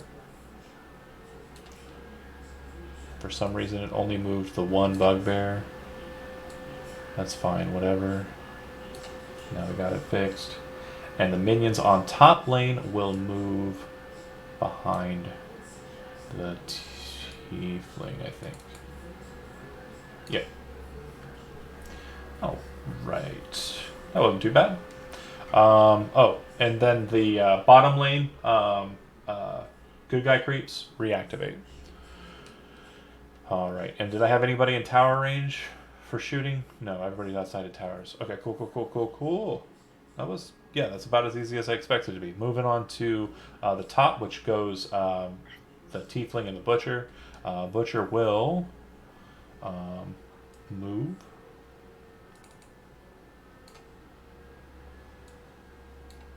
And I'm going to go ahead and make an attack against you, Steve. Which one? You can't tell. No, you can tell one's an echo, one's not. They're not. It's Noob Saibot. It's not. Oh, I rolled that out in the open. That's a miss. Yep. I don't even move. It just goes right past my head. Yeah, well, you know what? You miss 100% of the hooks you don't throw.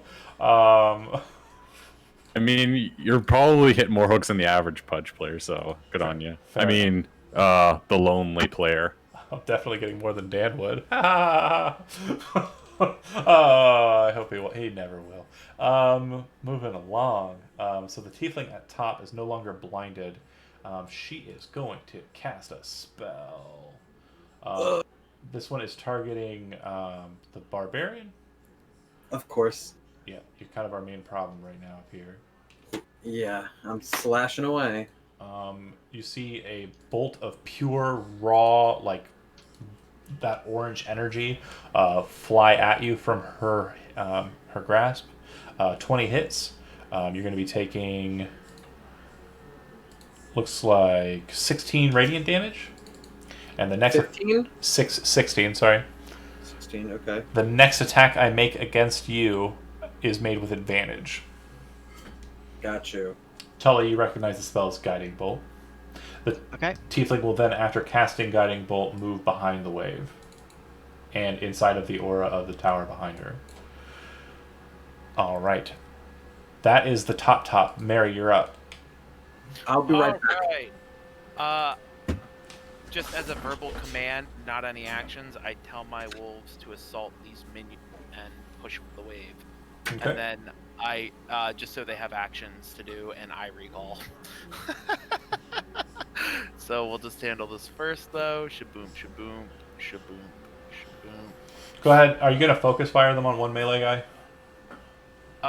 I'm splitting them up 2 and 2 on the 2 melees. You want to make it? No, that's actually smart. Go ahead and throw them. Well, I also can't fit them around. That's fine. All one guy. Alright, bite, and then bite. So I got a 14 and 8 on one, and then a 17 and a 14 on the other. Okay. 14 hits, 17 hits, and 14 hits, so 3 total. It looks like the 2 and the melee attack strike from the 1 will down one of the minions.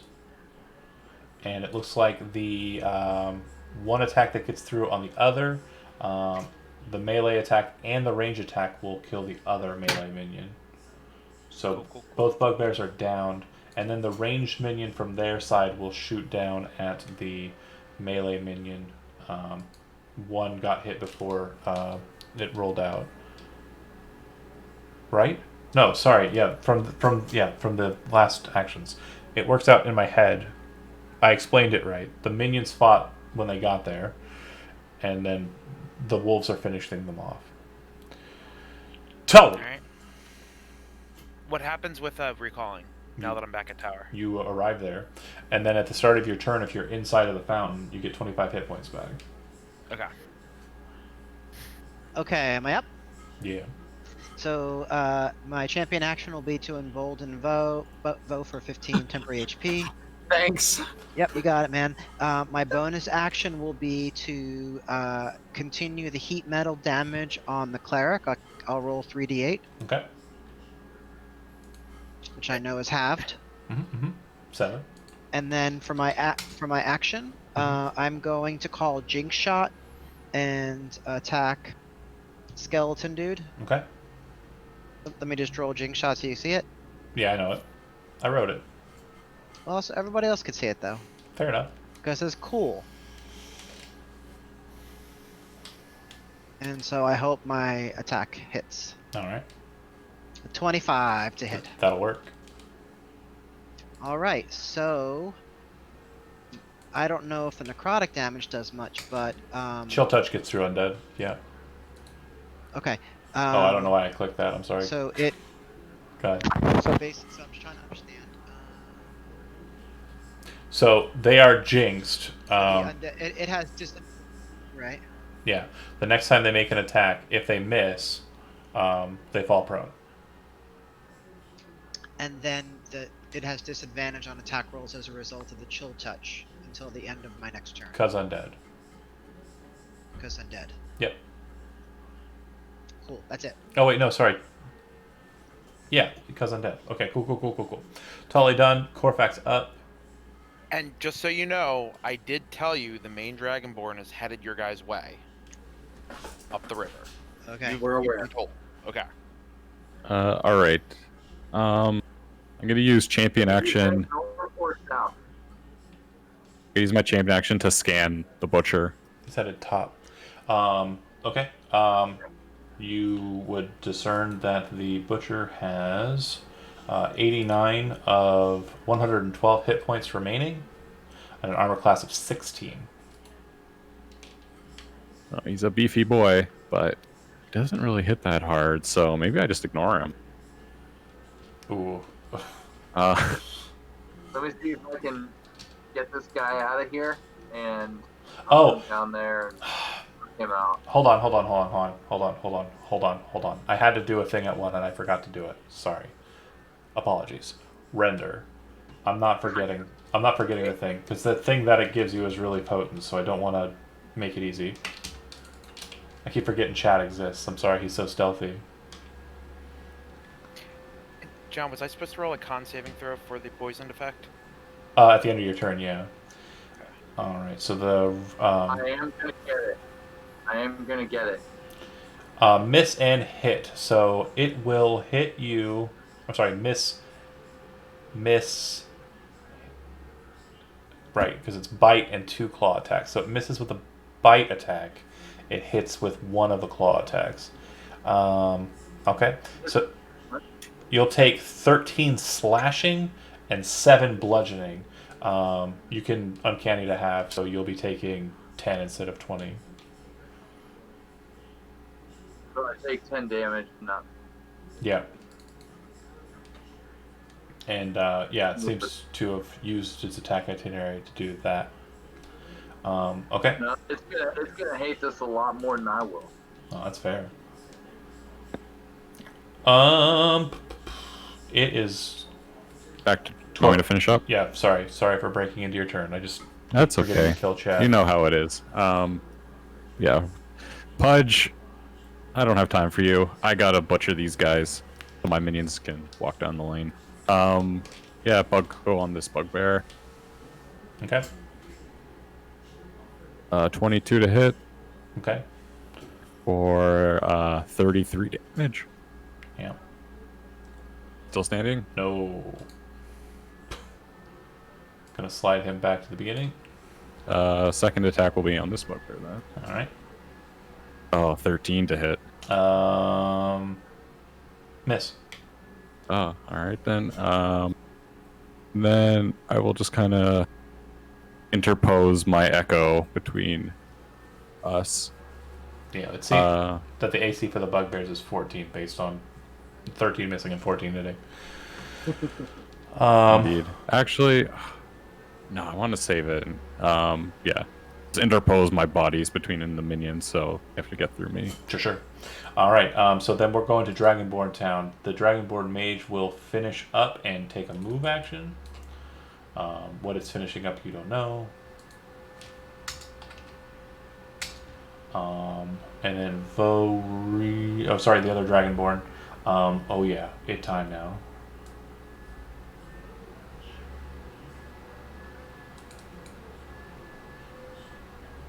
All right.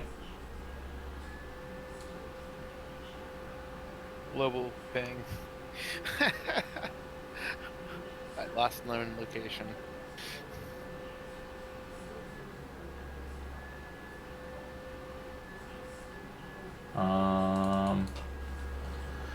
You see him appear behind the Bone Mage or Bone Knight.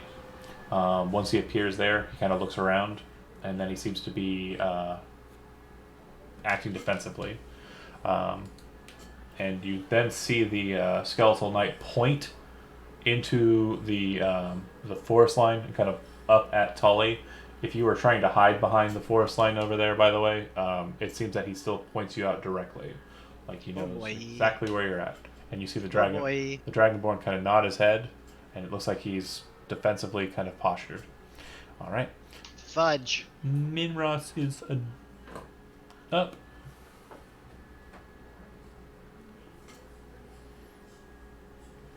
My turn? Mm-hmm. Alright, let's do this. First I'm going to use my champion action to make an attack.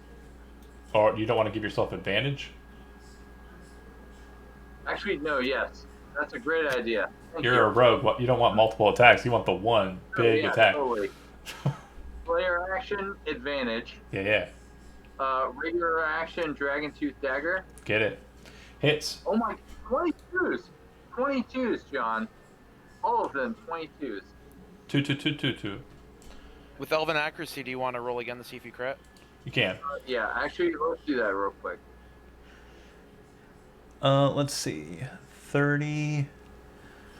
No, yeah, we'll take the 22. 41. So, 46. 12 piercing. It's 40. 5 acid. 46 total. I already got it. Right. And, alright.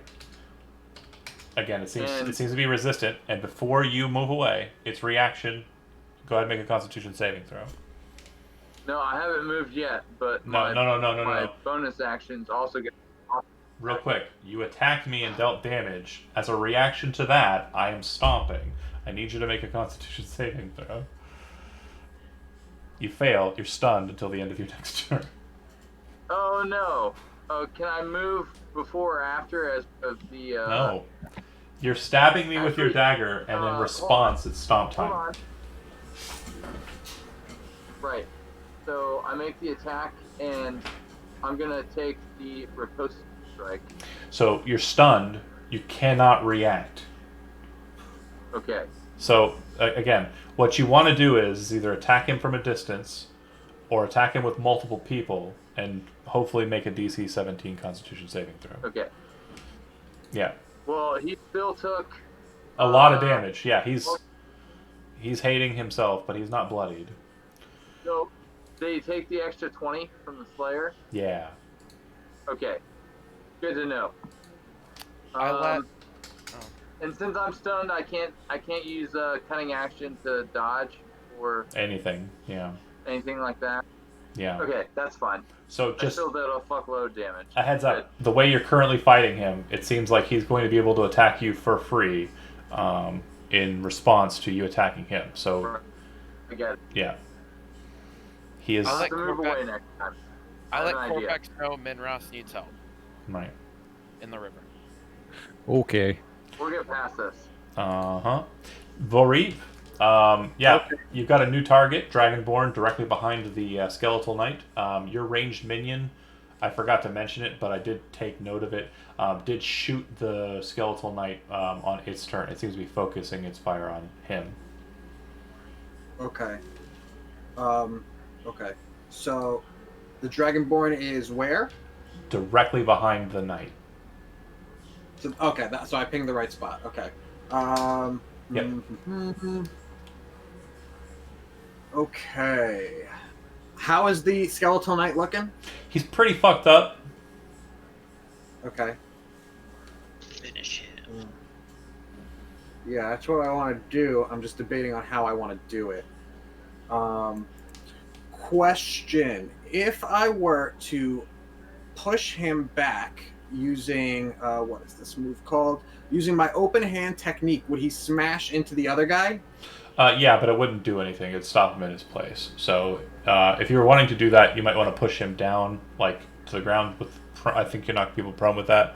Or dip to the side and then push him so that they're both next to each other. Yeah, unfortunately, it doesn't work like a pool table. I know what you're going for in your head. Yeah. Okay. When you say he looks fucked up, does he look like he's on death's door, or he's like probably still got a little fight in him? You put a pretty solid amount of wreckage into him, and yeah, so did Tully, and so did the ranged mage. So yeah, you definitely got him on the ropes. Okay. Let's go for a regular great axe attack on him. Okay. Hits. He's still standing? Yep. All right, then one more. Yep, hits. Just enough. Down. Okay, then we're moving forward, and I'm fucking taking down the next guy. Bring it. You do. Okay, right there. And another great axe attack on him, but I want to make Champion this one a action. stunning strike. Okay. Well, no, stunning strike can only be done with stunning strike's the fist. Oh, you're right. I'm sorry. So I'm going to stunning strike him. Okay. Give me that fist action. You bring your fist up to try and punch him in the neck for the stun, and he reaches up with his hand and kind of grabs a hold of your wrist, pulls it aside, and throws you back. You have a bonus action to still throw another punch if you want to. Then yeah, we're throwing it. Okay. Damn. And as you kind of like pull back and like swing the other fist, he kind of raises up his guard and kind of blocks and throws it aside, kind of swinging about. And as he does, you can see the sword start to change from fire. He actually did it on the way here, but flavor. It kind of manipulates from fire and starts kind of becoming icy. Okay. That's all my attacks. And yeah. Okay. Okay. So Stand right there. the Wraith King is going to go ahead and roll death saving throw. Okay. So he failed. So he does not teleport away. He remains in that position. Nice. Oh, Oh shit! Fuck! I should have hit him while he was down. I didn't think about it. Coup de Grace. On initiative 1, the minions on the bottom quadrant will go to there. And the minions on the top side, we're going to move up. The ranged minion is going to attack the Dragonborn with their spell. And he's going to save against it. And I believe I have 2 minions here versus Corfax. Roll a d20 there, Steve, just for me targeting, because they don't know any better. Okay, so they're going to attack the Echo. The Bugbear first will miss, and then I need a Wisdom saving throw from the Shadow. Got a 10. He dead. Poof. I'm gonna keep killing that thing. Um, It takes up my bonus action, so it's not bad. middle fighting. The ranged minion is not targetable by the melee minions, who will move past it.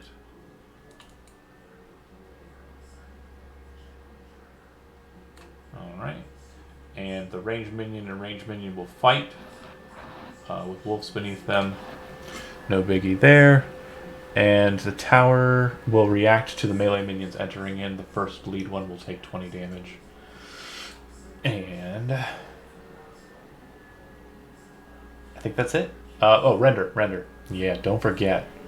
Don't fear the render. Bite, claw. Bite will miss despite your stunned state. Both of the claws will hit. We are looking at looks like 20 and 20 damage. Chad, that'll be a total of 40 for you, buddy. Right. Do I still have my reaction? You're I stunned. think I do. You're stunned. You can't take reactions while stunned. Ah. Yeah, it's a sucky position for you to be in, for sure. Like, again, this is not the creep that you want to solo. 20? 20 and 20. 40 damage total? Yep. And that's it for Initiative 1 docket. To the top of the initiative round, we go with Tiefling and Butcher. The Butcher's going to throw Grappler into Corfax.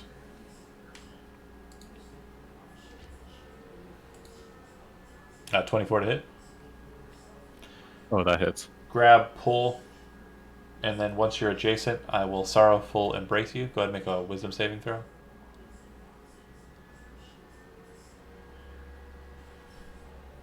14. Failure. You're going to take 14 points of psychic damage. Yep. What's the total? For like for the hook and the eating? Oh, thank you. It'll be 28 total. Okay, 14. Yeah, it's 14 and 14. All right. That is it for him. And the Tiefling will...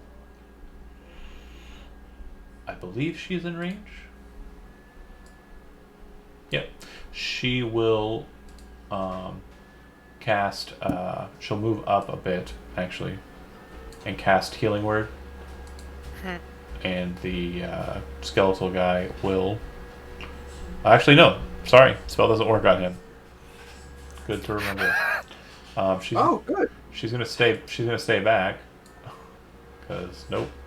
I am going to cast another guiding bolt, and I will use my guided strike ability, channel divinity, on this.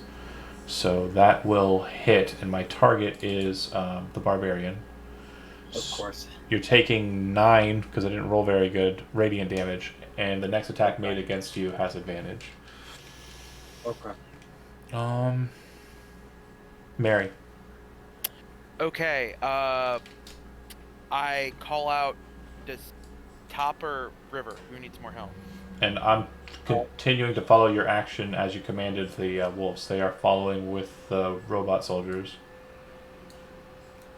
All right. They're probably about to disappear. I would say top needs more help because from the looks of it, it looks like they're sending their champions this way. There's 1, 2. Or are they the minions? Those are all minions, right? Are they minions? Those are minions, yeah. Okay. Oh, So because we have 2 champions to deal with. 3. The tiefling's still there. Oh, that's right. Is he alive? The tiefling's still alive. The wraith is down, but still present. And then the dragonborn. Okie doke. So out of curiosity, we have no idea. Like, if I straight up put this guy down, if he's gonna like just respawn back at the source, right? You don't know for sure. Put him down. All right. So since I hear nothing from our stunned fellow and Corfax, it's time to blow the load. All right. I'll fix this whole situation on my next turn. I promise. All right. First things first. We will use a 5th level spell to cast this bad boy. Because it's asking me what level do I want to? Okay. Aspect of the Manticore. So I grow a tail and wings. Nice. Then, as my bonus action, I turn into a water elemental with tails and wings. Sick. I am one weird homunculus. Yeah, that just makes you large size, so just make your token that size. I'll get you a water elemental token or character sheet you can utilize. All right, and then and I gain 25 hit points. You said right from starting in the thing. Correct. All right, which I mean, oh gosh, this is gonna be a nightmare. All right, track HP. So I do this, and then how do you make it large? Oh, I'll do it. Okay.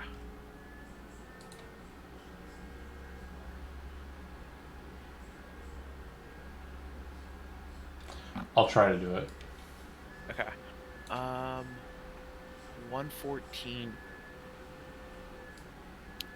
114 hit points. So we're gonna put that in my green bar.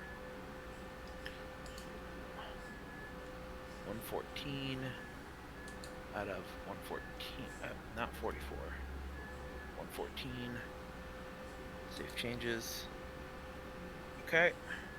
And then now I get to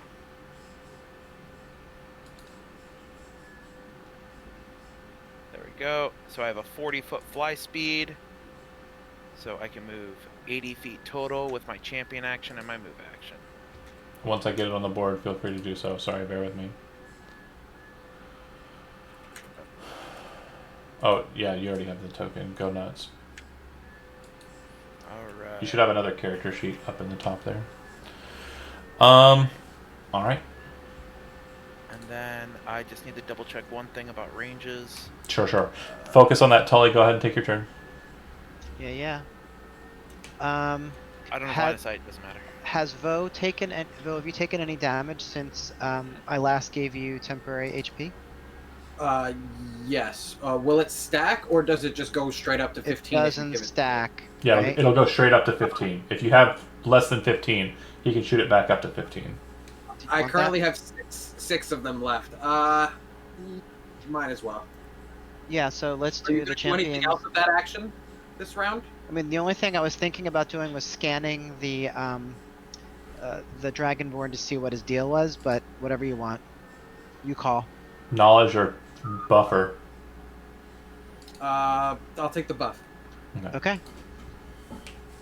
And then I'm going to let my concentration down on the fire. Okay. I'm going to use my bonus action to do unsettling word. Okay. Just pop that out there so people could see it. Mm-hmm.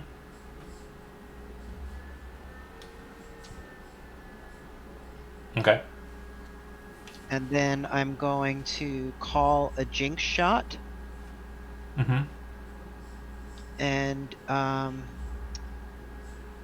go for vicious, actually chill touch on the Dragonborn.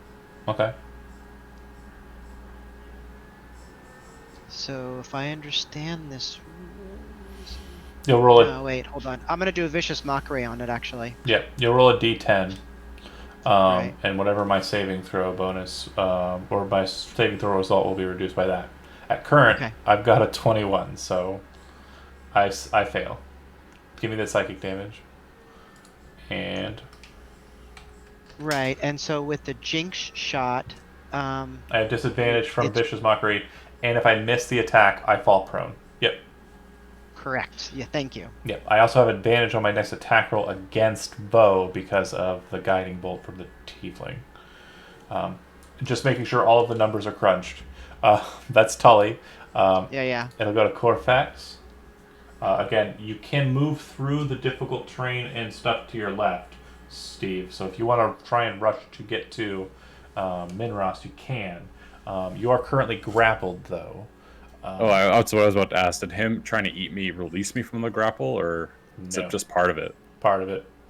Can I acrobatics to get out? Yep, it's your action to do so unless you can teleport in some way. Not. Oh, I actually. Thanks for reminding me. I can teleport. What are you doing Is- moving your token into places you're not supposed to be, Tim? No, I can't see from the water elemental. I just saw you have it Oh. over in. I don't want you to have it a... at bot- Yeah, no. Delete that guy. Your guy is your guy. I will Misty Step over here. Okay. It's kind of blind, but I think that's the Roshan pit. Oh, it's like the wall. You are Oh, there inside we a blocking train, and then if you move outside of it, you'll be in water. Yeah, that's fine. So I'll Misty Step over here using my Blessing of Immerder, whatever it's called. Mm-hmm. And Cool Shatter Kai magic. yeah, shadow. Yeah, cool stuff. Minros is stunned. It's difficult terrain, but I only need to get 15 feet, so I'll do so. Perfect. I believe that was my bonus action was to teleport. That was my movement. You still have an attack. Indeed. I will give myself. No, I'm next to him. You know what? Yeah, I'll just make my attacks, and then I might make a third attack. Okay. 15. Miss. Darn. Let me I double will. check. Actually, I'll burn my inspiration for that 20. Yeah, that'll work. The 20 will go. 13. 7. That's 20. So it's 40 total because I'm a Slayer. So half. And then I'll use my champion action. To No, you attack won't. one more time. I took damage. So I got my reaction back at the beginning at 1. So no. stomp. I need both of you to make a Constitution saving throw. Because you're already stunned, Chad, you have advantage for the roll. I got a 20. Success. Neither of you are stunned. Nice. Is there any damage for this? No, it just stuns. Cool. Now I'll do the third attack with the champion attack. Okay. 27. Hits. Should have saved the inspiration. Whatever. That's fine. 13. So 33 more. Halved is 17. All right. Yeah. Wait, halved? So the creature you're currently fighting that's not named Roshan because that'd be illegal. He is a super creep, so he has resistance to all damage. Oh, darn. Yeah, the reason why Slayer is I important. thought he would be the easy one. No, since Slayer is important, very important as you can see, it allows you to kill the minor creeps like the white that he encountered, and if he'd run around and found some more, the owlbears and the red caps, very easily to get the items that they drop. This one has a very important game-changing item, Well, it's a good thing we got both Slayers on the case. harder to kill. All right. Yeah, you might get him. So Corfax done. It goes to the Dragonborns. The mage will come back out onto the scene. Dashing to get to there. The Dragonborn up top. I'm going to go ahead and make my attack against, against this barbarian. My first attack has disadvantage and advantage, so it is going to be made normal. It misses. He falls prone. Oh, so good. Nice. So good. Yes. Oh my god. He'll take half his movement to reset and get back up, and he will attack again and again. That jinx only works one time, John, right? Is that right? Yeah, that's right. The main purpose of it is it works well in combination with keeping him present if he's attacking and trying to run away. So he's not going to be able to move very far. He's only got half his speed now because he had to get up. Mm-hmm. It also works really well if you can interject or ready for it. But yeah, anyways, pointed order, back to what I was saying. Attack number 2. And I don't know what happened to him in the short journey from middle to top, but he apparently learned to suck. Well, he did trudge through some water. I'm going to go ahead and use a bonus action in between my second and third attack to use his bonus action Devastate. He draws his hand across the length of the blade, and as he does so, the lightning that's running across it becomes imbued with black cackling energy. He'll make his third attack, which I hope works. 19. Yeah. Of course. Well, he had disadvantage on the first attack. Right. So yeah. But this one attack that hits, it will do damage as shit though. So 8 slashing, half is 4. 4 lightning. Okay. 4 lightning, so total of 8. And then 10 necrotic. Okay. And that's it. That's all he's got. Oh, wait, no, he's got one other thing. Nope, I lied. Okay. That's it for the dragon. Well, he's actually... Yeah, so it's Minros is up. Do I actually get a turn? You are stunned. This is the turn you're stunned. So yeah, it's ended now. I passed my last saving throw. Right. So what happened is you attacked him on your turn, which was last turn. You failed your stun save then. You made a stun save in between while you were stunned. You had advantage for it because you were already stunned. And so now it's the turn where you would have been stunned, and it's ending. So during the next turn, you'll be active. If Corfax hits him again, and you've spent a turn, he did spend a turn stunned, right? Right. I'm right? I have been stunned before. Okay. So far, how it's gone, just to make sure we've got it. You came up to him in the first place, snuck attack him, because that's a word, and then he stunned you. Then he attacked you twice because he would have had 2 circles for it. And then you attacked him again and learned the error of your ways and got stunned again. Then Corfax came in, attacked before you got your turn, which is now, and hit him, which elicited another stun turn. This is the turn where you're stunned. During the next turn, you should be fine. I'm sorry, Chad. So there's nothing I can do this turn. Correct. But you now have your reaction again because you're no longer stunned after your turn. So if I hit you in any way, you'll be able to react Good in to know. kind. Right. Bori. Let's just hope I can survive another round. I should have learned. I'm sorry, I didn't. It's okay. I apologize. Chad gained 6 health. Yeah, don't forget the S. Yeah, there's still great. Oh, yes, 7 thank more you. turns of that. Finish the skeleton, dude. Yep, No worry, I'll fix everything next turn. sure. I'm going to kill the skeleton dude. I want to put my axe through him. Okay, so you're going to make an attack. You automatically hit. If you actually hit his armor class, it's a critical success. So go ahead and do that. Okay, so you actually hit, so it's a critical success. He fails 2 death saving throws. He already had 1 down. So he disappears as you butcher him through. Gonzo. Yep. We actually get rid of one officially. And I am going to... Yeah, did his spirit fly back to the Yes, source? It does. So yeah, he'll be back.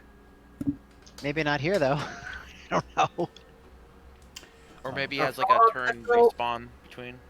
Hopefully. I mean, I don't know. What he I don't said. know if there's a Okay. particular effect, but like I imagine failing multiple death saves means he takes longer to respawn. Correct. So I'm not sure if it was real. Yeah, right. So I'm not sure if it was really beneficial to kill him necessarily at that moment, because if he failed more saves, it would have just meant longer before he could get back on. Well, quick note. But Quick note. How it works is, and we'll just cover this real quick because we're going to cycle to the end of the initiative, and I'm going to actually call it, and we're going to do a lot of talking about what the current state of it is, so when we get back into the next time we play, we know where we're at.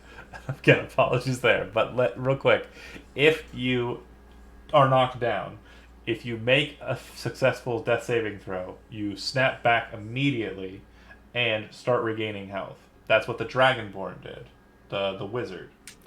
If you die and you fail a death saving throw, you don't zip back and you remain in your current dying position. If you are killed, if you would die, your body needs to be reformed back at the pool, and that takes 1 minute. So he's gone for a whole minute. Whew! That's awesome. okay, that is awesome. Yeah. Okay, that makes me feel better about making sure he was dead. Yeah. He's gone for a while. So that said, the only other person on the initiative docket would Well, be. he hasn't finished his turn, right? Oh, you still got more attacks. Yeah. Go nuts. Go nuts. He just had that was just one strike. That was one strike. Yeah. So what I'm gonna do is I'm gonna make one more strike, and then I want to use my champion's action to move back into this area. Got it.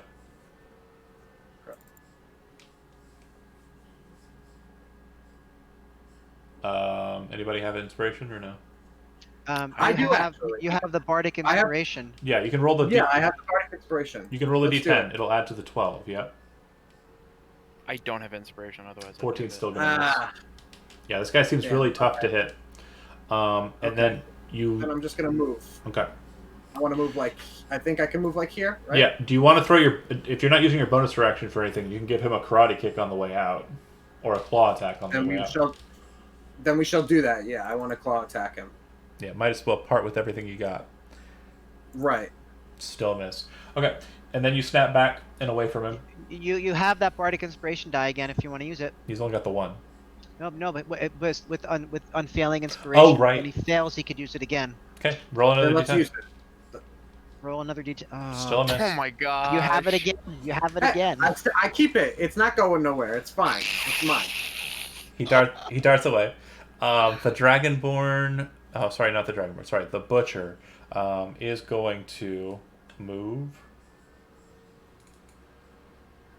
To a position. You would actually see him move past you on the south side. Corvax looks like he's heading towards the tower. Who? The Butcher, the weird guy with the chains, Towards mid or towards our tower? bottom tower. Bot- Yeah. Okay. Looks like he's gonna go fuck on that. And then on initiative 1, the minions will all move, and I'm gonna satisfy that really fast, and by really fast as quickly as I can. And then the only one that seems to be easy is the bottom one, which I've already sorted. On top, what happens is the ranged minion will stop at the ranged minion, and they will fight. The one on your side will die. And the melee minions will move up, but not close enough to get to the barbarian. And Voriv, you see them approaching. And the ranged minion would be here, because that's where they fought. And middle lane, they respawn. They hadn't been generated yet. They just got killed last turn. The tower will shoot at the melee minion, who has not been hit yet. And then the melee minions will move in to attack the tower. And so will the ranged minion. Hit. Wounded tower in middle. Alright. Done. Okay.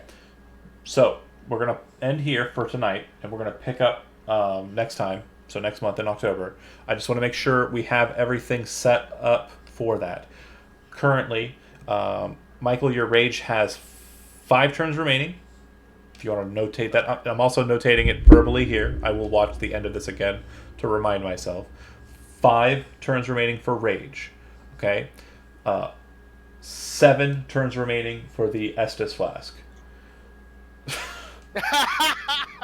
Yeah, it was. I mean, there was a dead guy standing over a campfire with a sword in it. Yeah. I was waiting for Steve to go, yeah!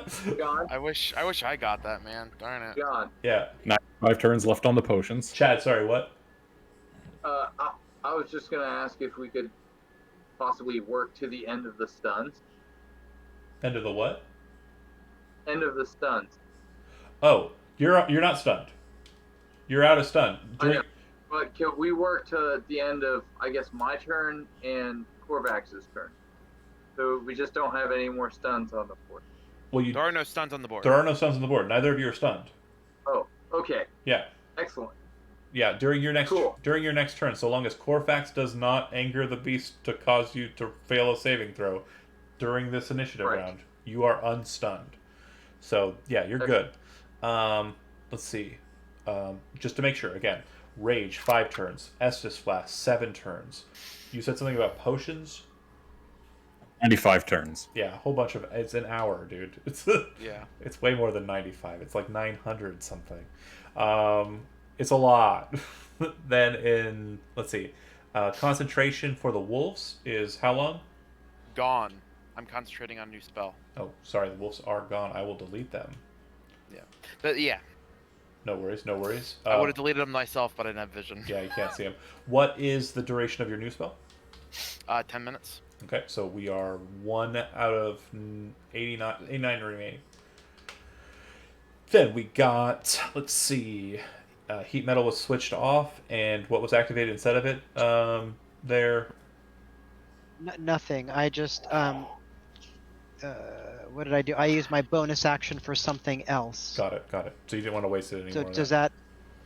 So that just to be clear about that, that was a concentration spell, but I wasn't concentrating on anything else. If I use my bonus action to not put the fire on him, does that mean the spell drops? Checking. Let me read the spell real quick. Heat metal says. I'm gonna go ahead and stop the music. It's too action packed for busy work. Let's see. You cause the object any creature in a substance until the spell ends. You can use your bonus action on if a creature is no, you can still hold on to it. You're just not causing the heat to spur. Okay, so I'm still concentrating on it, so it's still there. We've gone 2 turns for heat metal. That means we have 8 turns remaining for heat metal. And let's see. I think that is it. Anything else that I'm missing that has a duration? No. Okay. Cool. Wild shape, but it's several hours. Yeah, no, that's fine. Again, if it's in the hours, presume it's going to last for the rest of the combat. Okay, cool. Thanks for watching. Didn't look like there were too many people, but a couple. And we'll pick up next session at the about midway point. We've got about a tower and a half dead in middle, so yeah, that's pretty good. I was expecting to go a bit quicker. There were a couple of points where I slowed up because of the lag and whatnot. I should have anticipated that on a Friday night. It's my fault. But yeah, hopefully everybody's ready for it next month, and I will try and set the date earlier in the month. I am planning on possibly doing a double Patreon deal in October, because I want to kind of run a Halloween-themed shenanigans at some point. I'll keep you posted on that. It may not be a Saturday that runs on. I don't know yet. It won't be related to this game, but we will War of Sword and Serpent. And after this conflict continues, or concludes rather, I have one more session for the War of Sword and Serpent before its conclusion. As I mentioned, it'd be about 4 sessions, so we're doing pretty good on there. But yeah, any questions from me before I'm actually gonna get off of the streaming. Thanks for watching. Bye. See you next time.